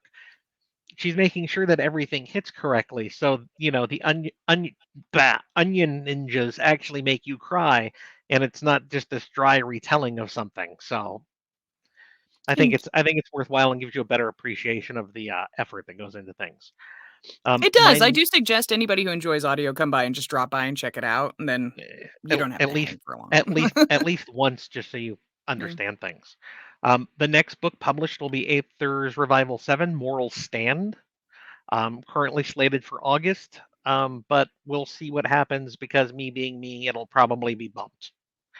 So it'll probably get moved a little sooner than August 1st, which is what it's currently slated as, because I try to get things out early if I can. and I am currently writing Lux Voice 7 because Antecenes Legacy 2 is already written and waiting for its turn with the editors. So that is everything there. And Andy recording Binding Words 10 is actually up to date on all the audio as well because we've cleared that backlog earlier this Finally. year. Actually, it was Podium holding on to Antecenes Legacy 1 for 2 months after it was finished because It was they do pre-orders. That it was like, okay, I was like, it was done. everything's recorded, but you guys can't have it because they do pre-orders. So Yeah. I'm sorry, we have no control over that one. That was Yeah. the contract we have. Yeah. So Yeah. Yeah. it I'll hold my tongue, it but yeah, that was very it irritating. is. Yeah, We can't that was a little change it. frustrating, but it's okay. So Mechanically, there were things going on in the background that had to happen, and I understand that. But it was just like, well, part of it's things going on in done. the backgrounds. Part of it, them though, is also making sure that they don't push out too many of their books that are similar at the same time because they're a Yeah. business. They still want to make sure they spread things out so Mhm. they continue to make their money as well, Yeah. which I don't fault them for. But at the same time, I want it. Exactly. So that rallies us back through the current. Oh, Ugh, that's I don't. I hate. I agree with you. It's like what's my favorite book ever written? The favorite Can't. questions, guys, are something that's very hard for a creative to ever answer, and I still recreate it. That equate it. Words are hard. Take it from me. I use them every day. My editors then have to fix them Okay. every day. No. It's Favorite questions are hard for creatives, and I always equate it to picking a favorite child if you're a parent. I mean, Last Horizon's is the first book I ever wrote. I love it for that reason. It touches on things and friends that I made with WoW, and it's got a lot of deep emotional history for it. And you know what? If I went back and read it right now, I would probably bleed tears of blood because it is rough. It is the first book I ever wrote. It is rough. Let's be honest. I mean, it just is. I can admit that. But I'll always love it because it started me on this journey that we're still on today. Yep. But I started Apocalypse Gates because Aethers, or not Aethers, sorry Aethers, you came afterwards. Alpha World was in a dark emotional story area, and I needed something to help refresh my brain, which is why Apocalypse Gate started. And that was a lot of fun, making just an asshole character that would shoot people in the head if they annoyed him, because that was totally not Seamus slash Albrecht from um, Alpha World. And it was a nice palate cleanser, which is why I write a 4 series rotation now, because it helps keep me fresh and looking forward to writing the next book of every single series. Which is why when I have people say you should stop writing everything else and just write Aethers, I'm like, you know what? I did that with Alpha World, and after 4 books, I needed something else. Yeah. What I do is for all of us. Just because you only read Aethers, I'm sorry, but you're still getting a book every 6 to 8 months. So at least I'm not holding you out like a traditional author for 2.5 years, okay? Yep. And somebody tell me that I write too slow the other day, and I'm just like, have you never read a traditional author? Oh, I wasn't aware that you wanted to taste your own foot. I mean, Did, if you I were mean, volunteering. I put out a book every 2 months on average, normally slightly faster than that. I put out a book of any new given series every Yeah. 6 to 8 months. I ain't slow. No. Like Even people are spoiled even by even for indie scene guys, I's fast. yeah. That's bullshit. Outside of certain ghostwriting treadmills who put out a book every week, I am fast. Yeah. I'm still not as fast as some. I'll be honest. Even, I mean, Will when he gets in a groove can demolish me. Yep. And Will's I've told super him that fast. when he put out, I think it was 10 books one year, and I went, dude, how'd you do that? And he went, the stories just flowed, and I'm like, aren't you gonna burn yourself out? And he went, no. And then the next year, things happened, and he put out like 5 books that year, and it wasn't the fact that he burned himself out, but at the same time, I felt slightly vindicated. Still put out Oh, my 7 books this year, totally fine. I take the little engine that could approach. Just I think I can. I think I can. I think I can. I think I can. I may not be a bullet train, and I may not be the biggest train out there, but I'm gonna get there. I will get there, I know and it'll authors be who good. well, I know authors who write like 5,000 words a day, and I'm like, I don't set that goal. One chapter a day, and if I Yep. keep doing that, I do that every day. That means every 2 months, I have a book. And putting a book every 2 months is a nice to me is a nice steady pace. I don't feel rushed. I don't feel like I'm crunched for anything. And if one day I can write 2 chapters instead of one, great. And when I do, then that means when I miss a day because my dog decides he wants to bleed from the nose and scare all of us for a month and a half, I've I built myself a cushion. I don't feel like I'm gonna fail and not be able to meet bills. So good. So but when I Yep. talk to other authors who are like, I wrote 10,000 words today, I'm like, dude, that's like 5 days worth of work for me. So that's amazing. How do you do that and not kill yourself? Yeah. Because my Yeah. brain would overheat. Yeah. Of course, I can't write 1,000 words a day, so I don't know what I'm talking about. Yes, but you can perform over 1,000 words a day, which is something I can't do. So Fair.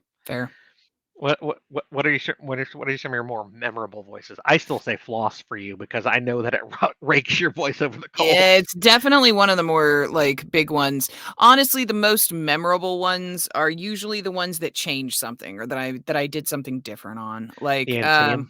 the Antinium. Yeah, the French Drakes, Ilveris. Oh, Like that's amazing. Just the fact you went like yeah. French Canadian Drakes was Yeah, like they're ridiculous. The French Drakes, the pig in Lux voice, Rosa.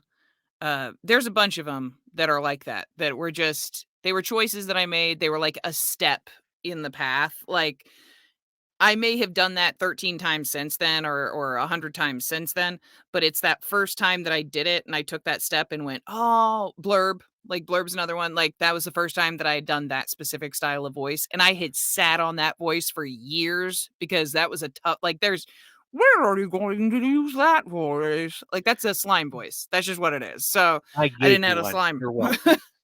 Hmm? I slimed you. You're Yeah, welcome. exactly. Finally, somebody did. So it made it so like the first step, the first time I try something, those are usually the ones that are memorable. Things like Kilbikich or Ilvris or the pig lady who I can't remember her name, but you know who I'm I don't talking remember. about. Those kind She, of she, things. she had half a chapter in one book. Yeah. I don't blame you for not remembering her name. I don't either, but that's why I have spreadsheets. Yeah. So those will be the ones that I'll remember. Like those kinds of things. It's stuff that was memorable to me because I changed somehow when I did that. I appreciate that, Rob, and you are right. There are some authors in the genre who produce really, really horrible stuff. Um, you have to remember that was Last Horizons was me and my girlfriend Jen trying to figure out how editing worked. So yeah, we did the best we could, and we sat on it and sat on it and tried to make it better, and eventually we were kicking it out the door. That was back when Lit RPG was like just in its founding stages. I still say that's one of the only reasons I'm as popular as I am now is I get on the ground floor and I stayed there. I set up a shop, a little kiosk, and I haven't left.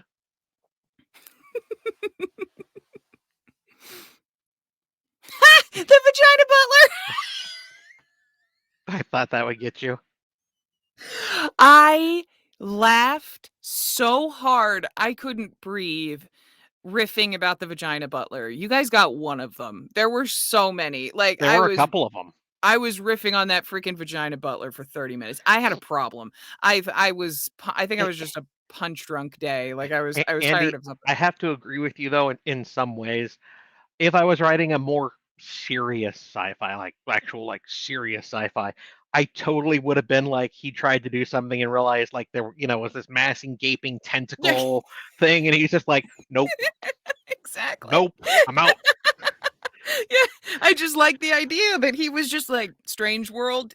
This is an actual alien with a spoon back. I'd fuck it. Yeah. Totally, Yep. totally hitting Definitely. that. I'm sticking my dick in that. Yep. Won't 100%. be a problem. I'm not going to lose anything. Not at all. She doesn't have a molten core of lava for a vagina No, or anything. that's I'm the absolutely captain. positive. That's the captain, exactly. And he's still like, but could I? totally want to tap that. But you're telling me oral would be possible as long as I'm okay with like minor blisters? I mean, It's worth it. okay. It's Just- ridiculous. But it is an amazing outtake at the end of Antecedents. Yeah, that was I one of my remember- favorites. I remember you falling over while recording.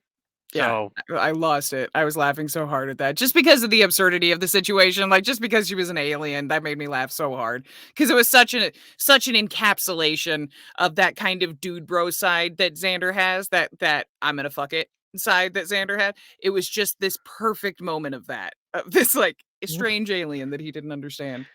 boink, ping. Here I am. Thank you for visiting. So Jerry's vagina. Well, hello. I'm Sage's vagina butler. How can I help you? I see you've entered. Well done, sir. You've achieved the first stage. May I offer you a hot towel? A mint on your pillow. You're going to need it by the time you're done. So stupid. Oh, it was so dumb. Oh my gosh. But yeah, that one made me laugh. It is. I think Elsa shit eggs is still still the most referred to It is. blooper that I've seen for you. I will shit in your eggs, Gregory. One of my favorites still comes from book 1 though. It was Gregory finding out that he wasn't special anymore, and the book ended when he was tested for Aether. Yep. He found out that he really wasn't special. The end. Yep. The end. The book's over. Congratulations. Book's over, guys. It's just like that's my favorite thing. That would be. I want to write that book now. What are you gonna do with the rest of the pages? Then the real hero secretly found out that Gregory was an idiot. It's a total fake out. It pans to like some other kid in the audience right in the next chapter, and that's the actual protag of the story. Man, that'd be such a good fake out at the beginning of a story. No, I wouldn't do that actually. If I was gonna do that, it'd be Bishop walking away, everyone having failed, and going, you know what? It's time that Aether returned. That's it. I'm throwing off the shackles. I'm back, bitches. Got his back flamboyant, dressed in silks. It's awesome. Aether was there all along, just not pressing the issue. Just seeing, exactly. Man, this empire's kind of fucked up. I think I'll just tool around for a while and see what's going on. Freaking Aether's just been living the dude life for a while, just bowling and drinking beer, just smoking a spliff, having a good time. Okay, I guess like the slavery's kind of getting out of hand. Fine, someone here, hold my beer. Why do I always have to do it? Fuck, man. Krog said he'd handle my light work this time around. God damn it. God damn it. Krog, you asshole. Wake up again. Somebody was asking about Krish's voice, if that's going to change. Krish's voice will change if Daniel says it changes in the book. Otherwise, I honestly think it'll probably shift slightly. It'll probably sliff. There you go. Sliff. It'll sliff. Yes. There you go. Accurate. Sliff. Words. Sliff. Yo. I like it. We're sticking with it. Sliff is a slight shift. I like it. Go with it. Their voice will probably shift slightly one way or the other when they finally choose. It just makes a little more sense because there would be more of a chemical one way or the other in their body that might affect that. Don't ask me. I'm not a biochem major, but I would see a slight shift just off androgynous, just to the edge one way or the other to make it slightly more understandable, which is one of the reasons why we pushed Blurb's voice into more of the androgynous stage, because literally it's a slime. Mm-hmm. I say he just because that's headcanon for me. For all of those people waiting for blurb sex, blurb sex will not happen. In my head, Blurb is male.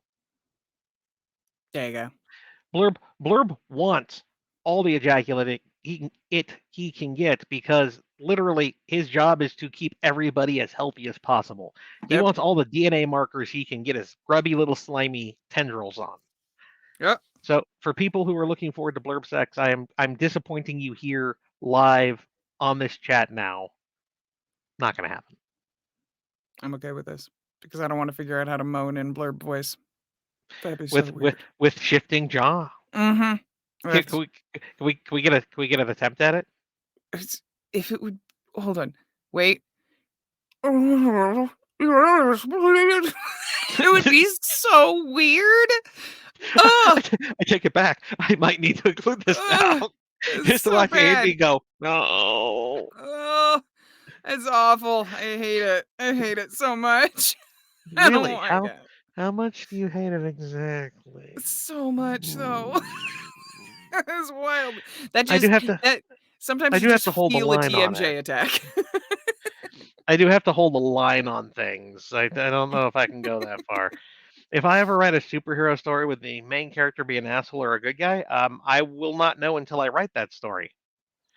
My favorite asshole to good guy story is the fact that when I wrote Apocalypse Gates the first time, Alvin ended up trying to be a paladin. So yeah, I think my friend is the only one who still has a copy of that iteration of Apocalypse Gates 1, by the way, because he's my alpha reader. I think he is the only one who still has that version of that story somewhere. Alvin the Paladin. He's like this. He was an asshole. He was an asshole, and then like he got to Green River, and they start making a settlement, and he's like, "We really need to band together, guys. We can do this. We can make." And I got to the end of it, and I read what I wrote, and I'm just like, "What happened to my main character?" I know what it was. It's because I was, like I said, I wrote that book when stepping away from Alpha World with Seamus Albrecht, who's literally a good man, Yep. and it colored the character. And which is why when I went back and rewrote it, I made sure that Alvin stayed firmly the asshole that he is. Yep. And that is the character we have through the rest of the series. And because God damn it, sometimes I want to write an asshole, which is actually why we have Xander, because I needed another asshole again. Yep. I need at least one not good character in my rotation, just to make me feel better, because I am not legitimate. I am not that person who's like, we should help everyone. Andy is totally that person who wants to go around and help everyone. She is literally a great person in her core. And I'm like, thank I you. don't know them. Fuck off. I would gladly kick them if I walked past.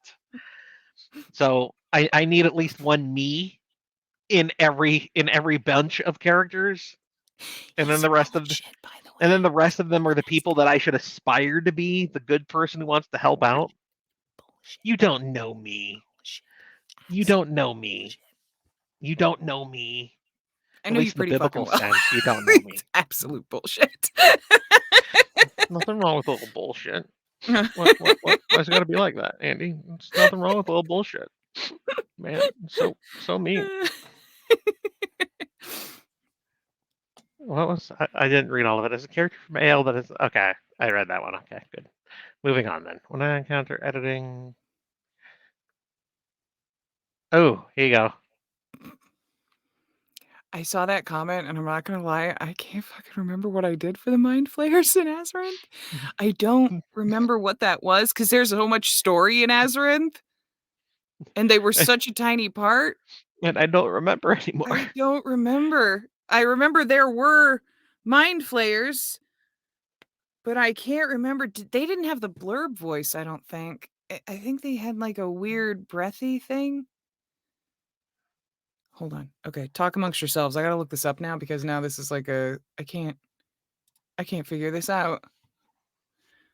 I'm gonna look up my characters for Azeroth, because now I want to know what that sounds like, because I don't even remember. Well, I'll let you look it up.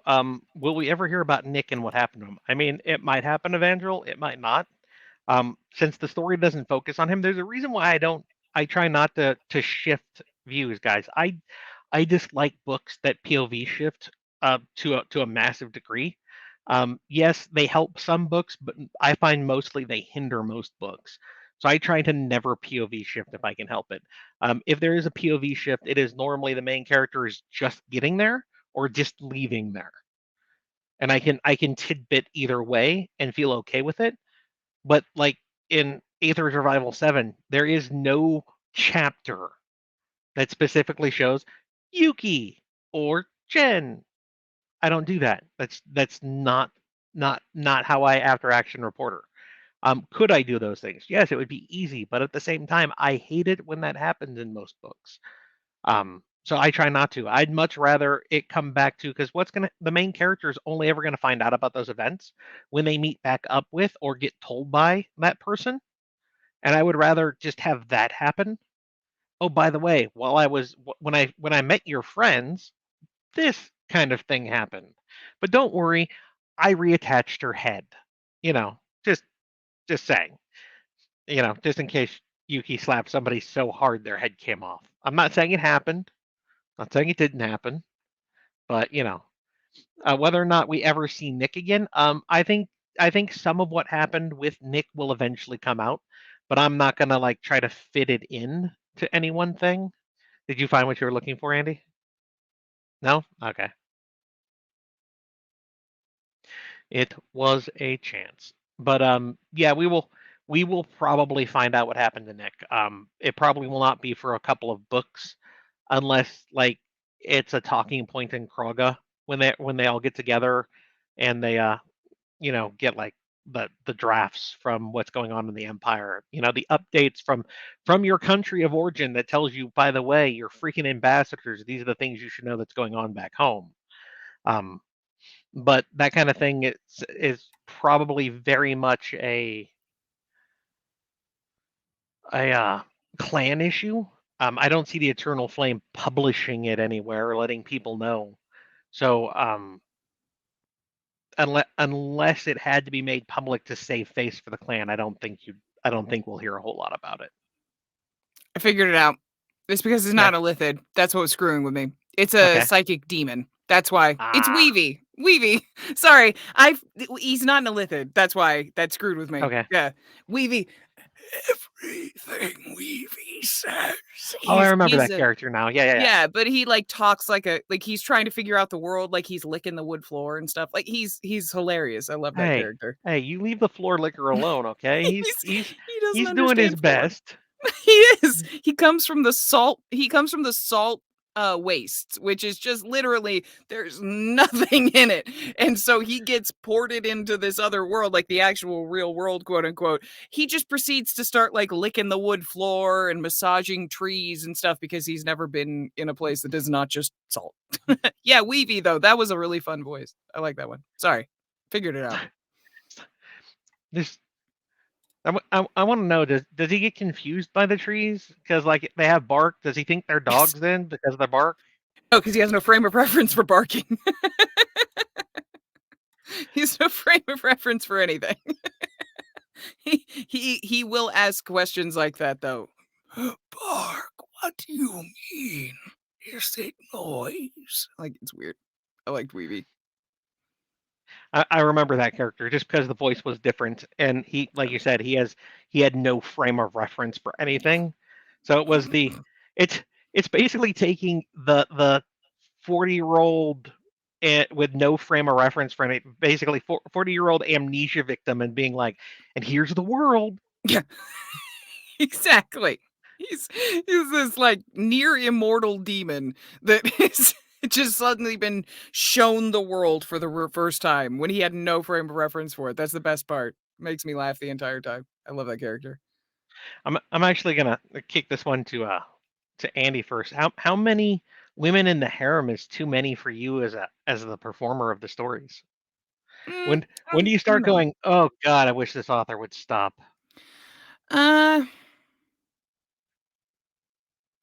Honestly, I think I don't think it's a number. I think it's the point where you can't make them unique anymore. Mm-hmm. If you hit the point where your characters aren't really unique anymore and they're all just sex bots or just, all they do is just yes man the main character and then go on and like that's all they do. They don't have any agency, they don't have anything to them. That's when it starts getting difficult because then I'm just relying on like the accent and their voice to differentiate them. There's not a character behind them.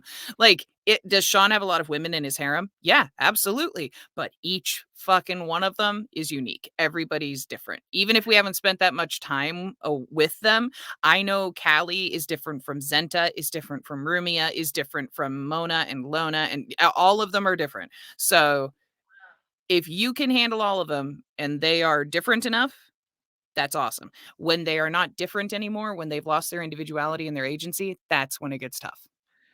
I agree with Andy. They need to be more than cardboard cutouts. Will try. I have to say this because I'm an after action reporter. I will try to never have a harem as large as Sean's again. Trying very hard It's gonna happen. to not reach that point. Again, you were I'll have almost another- there with Greg if he wouldn't have left. If he wouldn't have left, he could have kept growing. No, because I know where Greg is basically going to be like, okay. I mean, if you look back at Aether's history, they say he had 100 wives. That's over a span of how many century or millennia? How many thousands of years the man lived. I know where his finite wife number is for this series. So he is not going to have the 20-ish that Sean has. The main thing about for difference between Gregory and Sean in that regard is Sean is living with everyone. They're all in the manor. Greg's are currently spread all over the place, and even when they're quote unquote done with their time with the Empire, they're still going to have their obligations to the clan and what is going to happen when Gregory decides to stand up and declare himself in his Aether. He's not going to have everyone with him all of the time. They're going to be out doing different things because they're going to have to get done. What's the best way to do that? You hand it to someone you can fully trust to take care of a job. It's mechanically more difficult in Aether's world to have multiple wives and stuff because of the Magi stuff, because of how they have to be spread out and stuff. It's just more difficult. Which is one of the reasons why I think it's actually better for Greg, for the story of Greg, because I'm never going to have normally all of them in one spot because there's going to be so many different things that have to get taken care of. He'll always have at least a couple with him outside of like this last book where he was, this is your adept posting. Everyone else has their own posting. Fuck off, son. Learn to live without your women. Which everyone will see when they get the book because I and my editors and stuff have seen it. So yeah, but he'll always have at least a couple. But like Yuki will not always be at his side because there's going to be something that like a shadow mage has to take care of that she will go and do. So I think that's going to be one of the very different dynamics for most of my harem stories where Aethers is involved because normally the harem is always with the main character. And Aethers is going to be very much not that. So it's going to be fun. I like Aethers. It's got a lot of variety that some of my other books don't. But I literally do not want 20 harem members again if I can help it. But being an after action reporter means I don't get that much say in what happens. It's true. It's true. You're a victim of your characters. Yes, which is why it took me a full book to nix Alvin the Paladin. Stop it. Be the asshole. I know you can be an asshole, Alvin. Go out there and kill someone, okay? Feel good about yourself. I don't know. It gets tough after a certain point, so it'll be interesting to see. Yeah, I like the difference. So I think that the separating in Aethers made a really unique story, in my opinion. Like it made it unique in the sense that having to deal with that is very, very outside of the norm in harem. So I liked it. I thought it was interesting.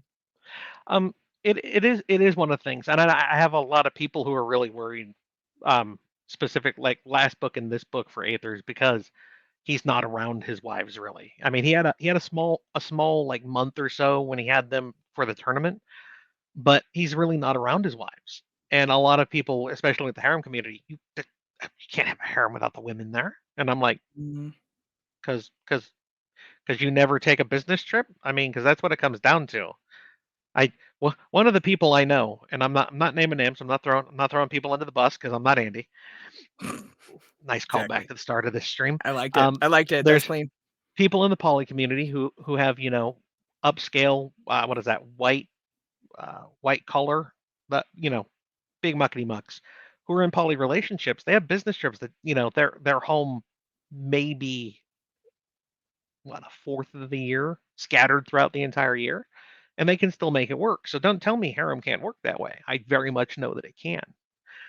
But for the harem readers, they want the women there and they want the titillation of it. for not mostly my fans, guys, just the genre in general. Okay, Yeah. I am not bashing on my fans. The only reason I'm doing this live chat is because you guys are amazing and I wanted to get back to you. So please don't take it as me taking a dig at you personally, because that's not it. And I just lost 5 fans. It's okay. It doesn't matter anymore. I'm just gonna go crawl in the hole No, I'll and back die. you up on this. You're all a bunch of dirty perverts, and you know it. Don't pretend like you don't. Says the We're person all who reads perverts all the here. dirty Just pervert accept it. words. Yeah, just Make accept your it. Wear your pervert freak flag. That's your what I reporter do. should get a magic item to jump back in time 3 minutes. Apply a preemptive slapped. Yeah, yeah. I mean, literally, I could, but at the same time, I always feel like it robs my characters from agency, unless I have to make sure the asshole stays an asshole. In which case, it's totally fine. I always get a kick whenever Daniel drops characters or hints about it. Other books, current. Oh yeah, my little hints to other books that I've written. I really wish I could create an air conditioned car like that one guy. Oh, it'd make traveling in the West so much nicer. The Doc getting in trouble by calling Fiala silly kitty. Yeah, I Yeah. loved that. I loved that callback. Why would you Yeah. do that? Because a book I read. She Don't liked do it. that. Yeah, don't. That's not how this works. It's not how any of this works. The funny part of that is Mina still said, yes, it's derogatory. I only accept it because it's you. And then Yeah. Doc's like, hey, I'm going to call her silly kitty. What do you mean it's derogatory? Oh. What could possibly go wrong with this? Doc, dang I love it. I love those moments. Yeah, I, and I I love always her. catch him. As far as like, I catch him every time. Yeah, that's I've read them. So the only ones that I missed, actually, I will say I had missed the Alpha World ones. I know there were like Alpha World callbacks in a couple of the books that I Well, missed. I but- mean, and that because you didn't Yeah. you didn't narrate them. So I don't see where you would get them. You haven't read the stories. You didn't narrate them. There's no reason for you to get that callback. The only callback you should get, which falls back to Alpha World, is Skippy, and that's just because he's gone through everything else so far. yeah, Skippy's always there. Is there a story idea you'd like to write but never would? Rob, my head is full of mysterious and wonderful things, and there's at least a good 5% of them that I know that I could never write and publish. They push lines that most people would find uncomfortable, and I would lose fans doing so. So I will probably never write them and publish them. And that's just it, because there are lines you shouldn't cross. There was a scene actually that got scrapped from when I rewrote Apocalypse Gates because Alvin had gone from was a paladin and I had to rewrite it. In that timeline, since everybody who was raptured became zombies, there was a scene in Green River where they come across the school. You know, Oh an no! elementary school. Oh no! You had zombie kids, didn't you? I had zombie kids. Well, And fascinating. I'm totally behind it, but yeah, there'd be people who'd think that was abhorrent. my friend read that and went, "You literally have him just go, y'all stay out here. I'm going to go in here and handle this," and basically walk through the school with a shotgun and just blow little kids apart. He goes full Anakin on the younglings on the Yes, he zombie does. kids. He did. And he's like, you know that people are gonna have a that's problem with good. this. And so when I went back and had to rewrite it anyway for him to be an asshole, I'm just like, I can just take this little segment since it's a rewrite anyway, and I'm not rewriting the entire thing exactly. I can make sure I don't touch on that and lose everyone out of the story right away. Disappointed. I wanted But yeah, zombie child murder. he went full younglings on the zombie children. Everyone good, else with though. him was just like, no. Especially Bill, because if you remember, Bill had a hard time seeing even like the bodies of the kids. Mm-hmm. So it was him, Bill, and like I think 2 other people when they got to the school and they realized there were zombies in there. And Alvin looked at the other ones and went, "Y'all stay out here. I'll take care of this." Yeah. And went in and went full Anakin on them. And so when I rewrote the story, that scene just didn't come up. And I was just like, I can skip it. It wasn't needed outside of showing that Alvin will do the things that other people have a hard time doing, and I had shown that enough in enough other ways that it was no longer needed. So,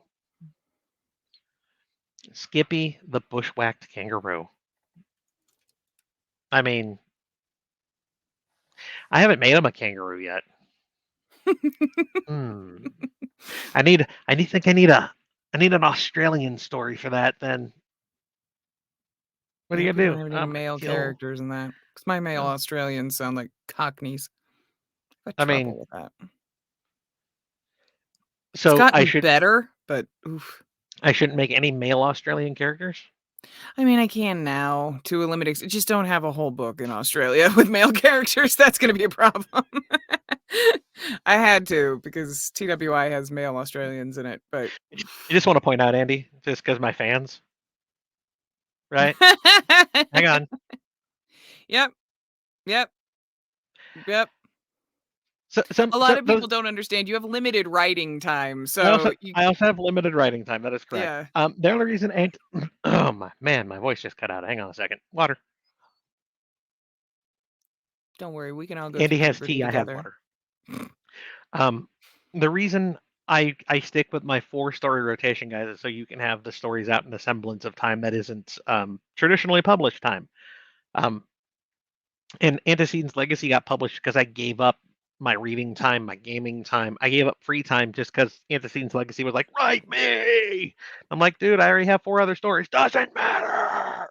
Okay. Okay. I'll write you. Please stop. Please stop. So now it has its own role in the rotation. So it's backed off. It knows it has its time and place. It's no longer banging at the gates. Because oh man, when the idea for it jumped in and just wouldn't leave me alone, that was rough. Because I wanted to write that at the same time I wrote Dungeon Walkers originally, and I was like, I should really write Dungeon Walkers first, the continuation of Alpha World, because my fans from Alpha World have been waiting a long time for me to touch on Delta World. So I can write this. I'll do this. So what is that? That's basically 2 years of Antecedents Legacy waiting and staring at me. It's basically like waking up every morning to a set of glowing eyes just off the side of the bed. Good morning, voice. Yeah, I promise I'm gonna get to writing you soon. Okay, just Creepy as weed. just please stop waking up and telling me what Xander is doing. Okay, I can't write you right now. My 2 favorite running gags are Rosa constantly waking Sean up by or not Sean, Kai. I'm do that 74 5 more Doc. times. Doc, jeez, waking Doc up every day by just staring at him right by the edge of the bed, and Marjorie having the shit scared out of her by Sean every time he goes to the plane. Every time. It's for those people who haven't. It's not a major spoiler, but did you like that one right there at the end of Binding Words 10 where he shows up and she doesn't have the heart attack? Yeah, I loved it. I was like, oh, growth, Marjorie. I'm having tea. Fuck you. I'm not going to be surprised anymore. Exactly. I refuse. I got a kick out of it. Oh, that was. I wrote it, and I know the scene, and I'm not going to expand on the scene any. But I wrote it, and I'm just like, there's no reason why she should jump here. This would be the scene where she's finally like, we were waiting for you. Mm-hmm. So it made so much sense. So it was nice. Oh, mom showed up finally. Hi, mom. Hi, Mom. You're only late if you think you're late, but technically you're late. I mean, we've been here for almost 2 hours. What? Why? I mean, you're a bad employee. You're 2 hours late, mom. She's an employee of my company. She is a terrible employee. I'm going to write her up for this. Yeah. I might fire her next year if she keeps this up. Man, Teach her a lesson. harsh. Huh. I mean, Ollie, I'm on volunteer and I was on time. just saying, mom. Just saying. Just right there on the screen for you. Just, so you know. I would have been late too if I didn't have 500 reminders set. If I hadn't jumped on every day for the last few days, been like, Andy, totally looking forward to you on Thursday. Yep. Okay. I still was not sure what time it was today. I gotta go. I gotta get ready for the stream, Andy. Uh-huh. Okay, I'm only gonna do 3 more chapters. Andy, if you do 3 more chapters, you won't be there. Stop it. What time was the stream? I hit the end of chapter 10 and it was 3:00 and I knew I wanted to at least put makeup on my face, like just do something so I didn't look like dog shit. So I was like, what's the next chapter? Oh, it's longer. Okay, fine. We're done. All right, we're done. No, I can't. I'm always her favorite child. I will not let that stay on the screen.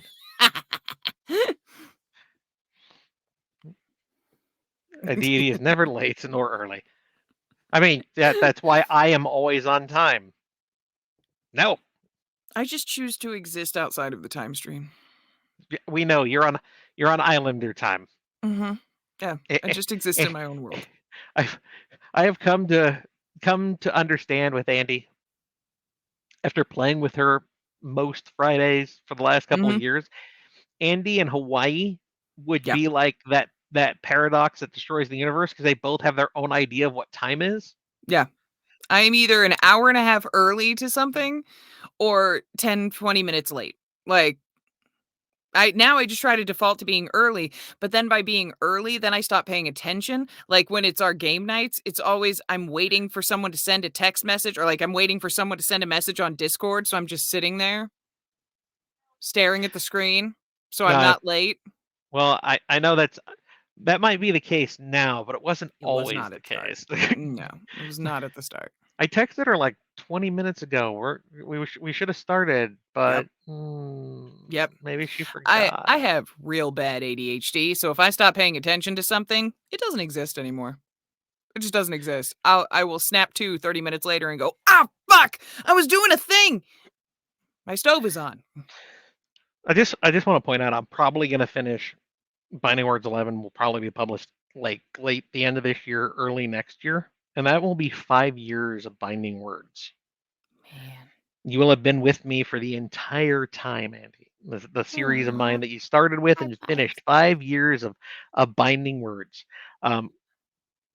How have you been with the series? I mean, I know you enjoy I it, love that but series. Yeah, I love Binding Words. I love Sean. I love a good crafter. So that series hits like all the fun buttons for me as far as like it's a crafter, it's slice of life, so it's like this easy kind of like it's like trickled out. There's enough action, there's enough like fun romance in it. I just really enjoy it. I um, like that series so it's much. I I I know even when you go back and listen to the rock voice, Hmm. I still love it. You can't stop me. Yeah, it hurts. It hurts. It's that and that's just knowing that I tried really hard to, but it didn't come out the way I wanted it to. But So I about to just have say, to accept it was the best five I year could do, and now it's better. 5 years of growth. Mhm. That's I mean that's the difference. You look back on it and go, oh god, that kind of hurts, but at the same time, been 5 years since then. A long time. So There's been a lot of I accent mean, classes, a lot of practice. mhm. I mean, if you go back and listen, because I do when I'm writing things, I listen to the series again when I'm walking in the morning when I'm writing. So like right now, I'm re-listening to Luck's voice because I'm writing it. But like Binding Words, if you go back and start at the beginning and then listen through book 10 at this point, or through 9, 10 soon, you can always hear because you've had different equipment in that time. You recorded in different booths. Mhm. The characters have their accents shift a little here and there. Yep. There's a clear, but if you're listening to it all in one go, it's not as defined. It's not Yeah. as jarring.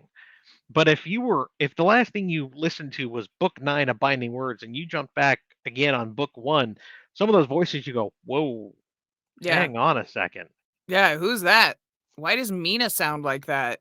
And it's like So because Mina backed off on that accent and it like she's been around Sean and yada yada yada. Like they grow as characters and I've grown as a voice actor, so everybody the people do sound different. Absolutely. And I don't feel guilty for that because that's literally happens to every voice actor. Like that's a constant thing. If your characters run for more than a little bit of time, they're gonna change over time. It just will. so And people just should. just I don't sound like the same. just a question. If like I got audio rights to some of my older books back, would I be able to convince you to go back and narrate them as a per finished hour? Why? Is Alpha World coming up? No, actually, Last Horizons is coming up in like a year. Who did it? Jonathan they- Yen for I'm not Tantor, covering Jonathan Yen. He's an amazing narrator. but I want Andy voice. No. I'll I'm pay not you covering double your per finished Jonathan rate. Yen. No. Triple. No. He's one of those Quintuple. icon narrators. No. God He's damn like it. he's an old school lit RPG narrator. Like, I listen to a shitload of Jonathan Yen stuff. Okay, I'm gonna have to start the everyone pressure Andy campaign then. You did it to yourself. It's not The my Whisper fault. campaign. Sammy says she will ask you to do it. So ha. Damn it. I will use someone other than me because you can say no to me. Damn it. I'm Don't rereading- enlist Sammy. I'm weak to Sammy. She volunteered. I didn't ask. Ha. I reread Aether's Blessing and met Serenia, the chief archivist, again, which made me wonder, do you try to write your girlfriend's names into every book? Okay, so Serenia is not my girlfriend. She is one of my editors currently. She is married happily of many, many years to somebody else. I have included my girlfriend's names in a couple of stories. I do not try to write them into every series. My editors are very firm about me not reusing names if possible. Outside of Skippy, I'm allowed to kill him every series. And But Ryan. Serenia, not my girlfriend.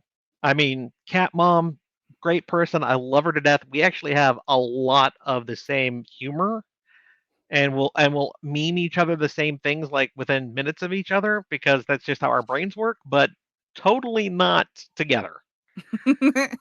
I don't want her dragon husband coming and eating me because he's a very nice but scary individual if he wants to be. Well, don't want to get killed. Thank you, guys. I appreciate that so much. So just yeah, no, I love Serenity to death. She is my second editor. She follows Sammy, my primary editor and girlfriend. And between the two of them, we get a lot of cleanup done. But like with everything, you can never remove every problem, which is why I do not put out published books, guys, until Andy's recorded them. Because even then, when she's recording, there's like, oh, hang on, can we remove this and put within instead? Which we had, I think, today or yesterday. Mm. Because it reads better that way. Definitely read better that way when she read it. So yeah, it was the difference between like a horse and horses. Like it was just the difference between those two, and it was way smoother. Yeah, I want the anklet of the horse. The horse. Instead of I want an anklet with horses. Yeah. Can I have one of the horses? And which made perfect sense. Can I have one of the horses on it? Perfect. It makes perfect sense. And then it was wait, because she gets multiple horses on it. So it was like, wait, can we switch that to one with horses or one with horses? But it first started was one with the horse or one of the horse. Yeah, one of the horses is what it ended up. And they're like, Andy's like, can I just use with instead? I'm like, yes, please, totally use with. I'm fixing it in the document right now. I liked it is the anklet of the horse. The anklet of the horses. You're like, that sounds like a legendary item. I'm like, it does. Town's making it, so I mean, it does. It is a god-crafted item. Let's not forget who we're dealing with here, okay? Also, by the way, Dragus. I'm gonna go with Dragus. Don't know that one. How much money will it take to convince her? Unfortunately, I am not well motivated by dollar signs. So she is not. I've tried. I have had to actually tell her multiple times to value her time more. Yeah. I fall into that category of people where once I achieve the ability to pay my bills without panicking all the time, I'm good. That was the amount of money that I was good with, was the amount where I don't have to panic and wake up at 2 a.m. going, fuck the light bill. As long as I got past that point, I'm good.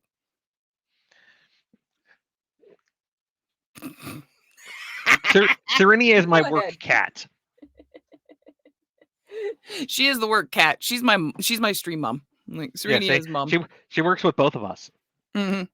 I actually think Serenia has the best of both worlds because she works with both of us. She's awesome. So she's the one who preps my docs and stuff. Her and Dame and Serenia work together. It's awesome. But Andy, it has been a little over 2 hours. So we're gonna go ahead and wrap up, guys. So thank you everyone for coming. The next live chat will be in July 15th. I believe it's a Saturday. It'll be at 6 p.m. Pacific time. Figure out your own time zone. Off of that. The other times you'll be able to pencil in, if you care, is we will be doing the meet and greet in Atlanta on August 31st. It's right near DragonCon. You don't have to be officially attending DragonCon to come to the meet and greet.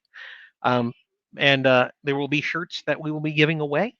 And if you want things signed, bring them with you, because I am not bringing books and stuff to sign, guys. It's really it's heavy. problematic. Even sending the shirts to trusted friends who are going to drive them into Atlanta for me is what was an endeavor that I undertook earlier this week. Dude, So 2019 was a disaster with books and stuff. People had brought so many books to DragonCon and were trying to ship so many home. There were people who lost thousands of dollars in books in the mail. which well, there's also the reason why a lot of the indie authors, the lit RPG indie authors, no longer have tables at DragonCon, because it's lost money for them. Mhm. Especially if you have to bring X amount of books that you're going to try to sell, and then you have to get them there. You have to get them back. It's a major undertaking. A lot of them went, this isn't. It's not worth it in the long run. So. But if you want to meet Andy in person and you're going to be in the Atlanta area during DragonCon, she will be at the meet and greet. I will make sure that she does not run out. If that means, taping her to a table, I'm totally up for that. Ooh. So keep her at me. It's totally fine. Yes, I Andy, will be there though. I don't have to tape it to a table. Sammy says she'll sit in your lap. Nice. She is way up for you sitting in her lap instead of being taped to the table. I think taping her to the table and then having you sit in her lap would be even better, but that's just me. I could have problems in my head. I don't know. So for everyone else, thank you for coming. Andy, if you want to make the live chat next month, you're like I've said before, you're welcome to attend any of them. It is entirely I'll up make to you. every attempt. I like them. Other than that, guys, thank you once again for coming, and stay safe out there because the world is still fucking stupid. Really is. Really is. Bye.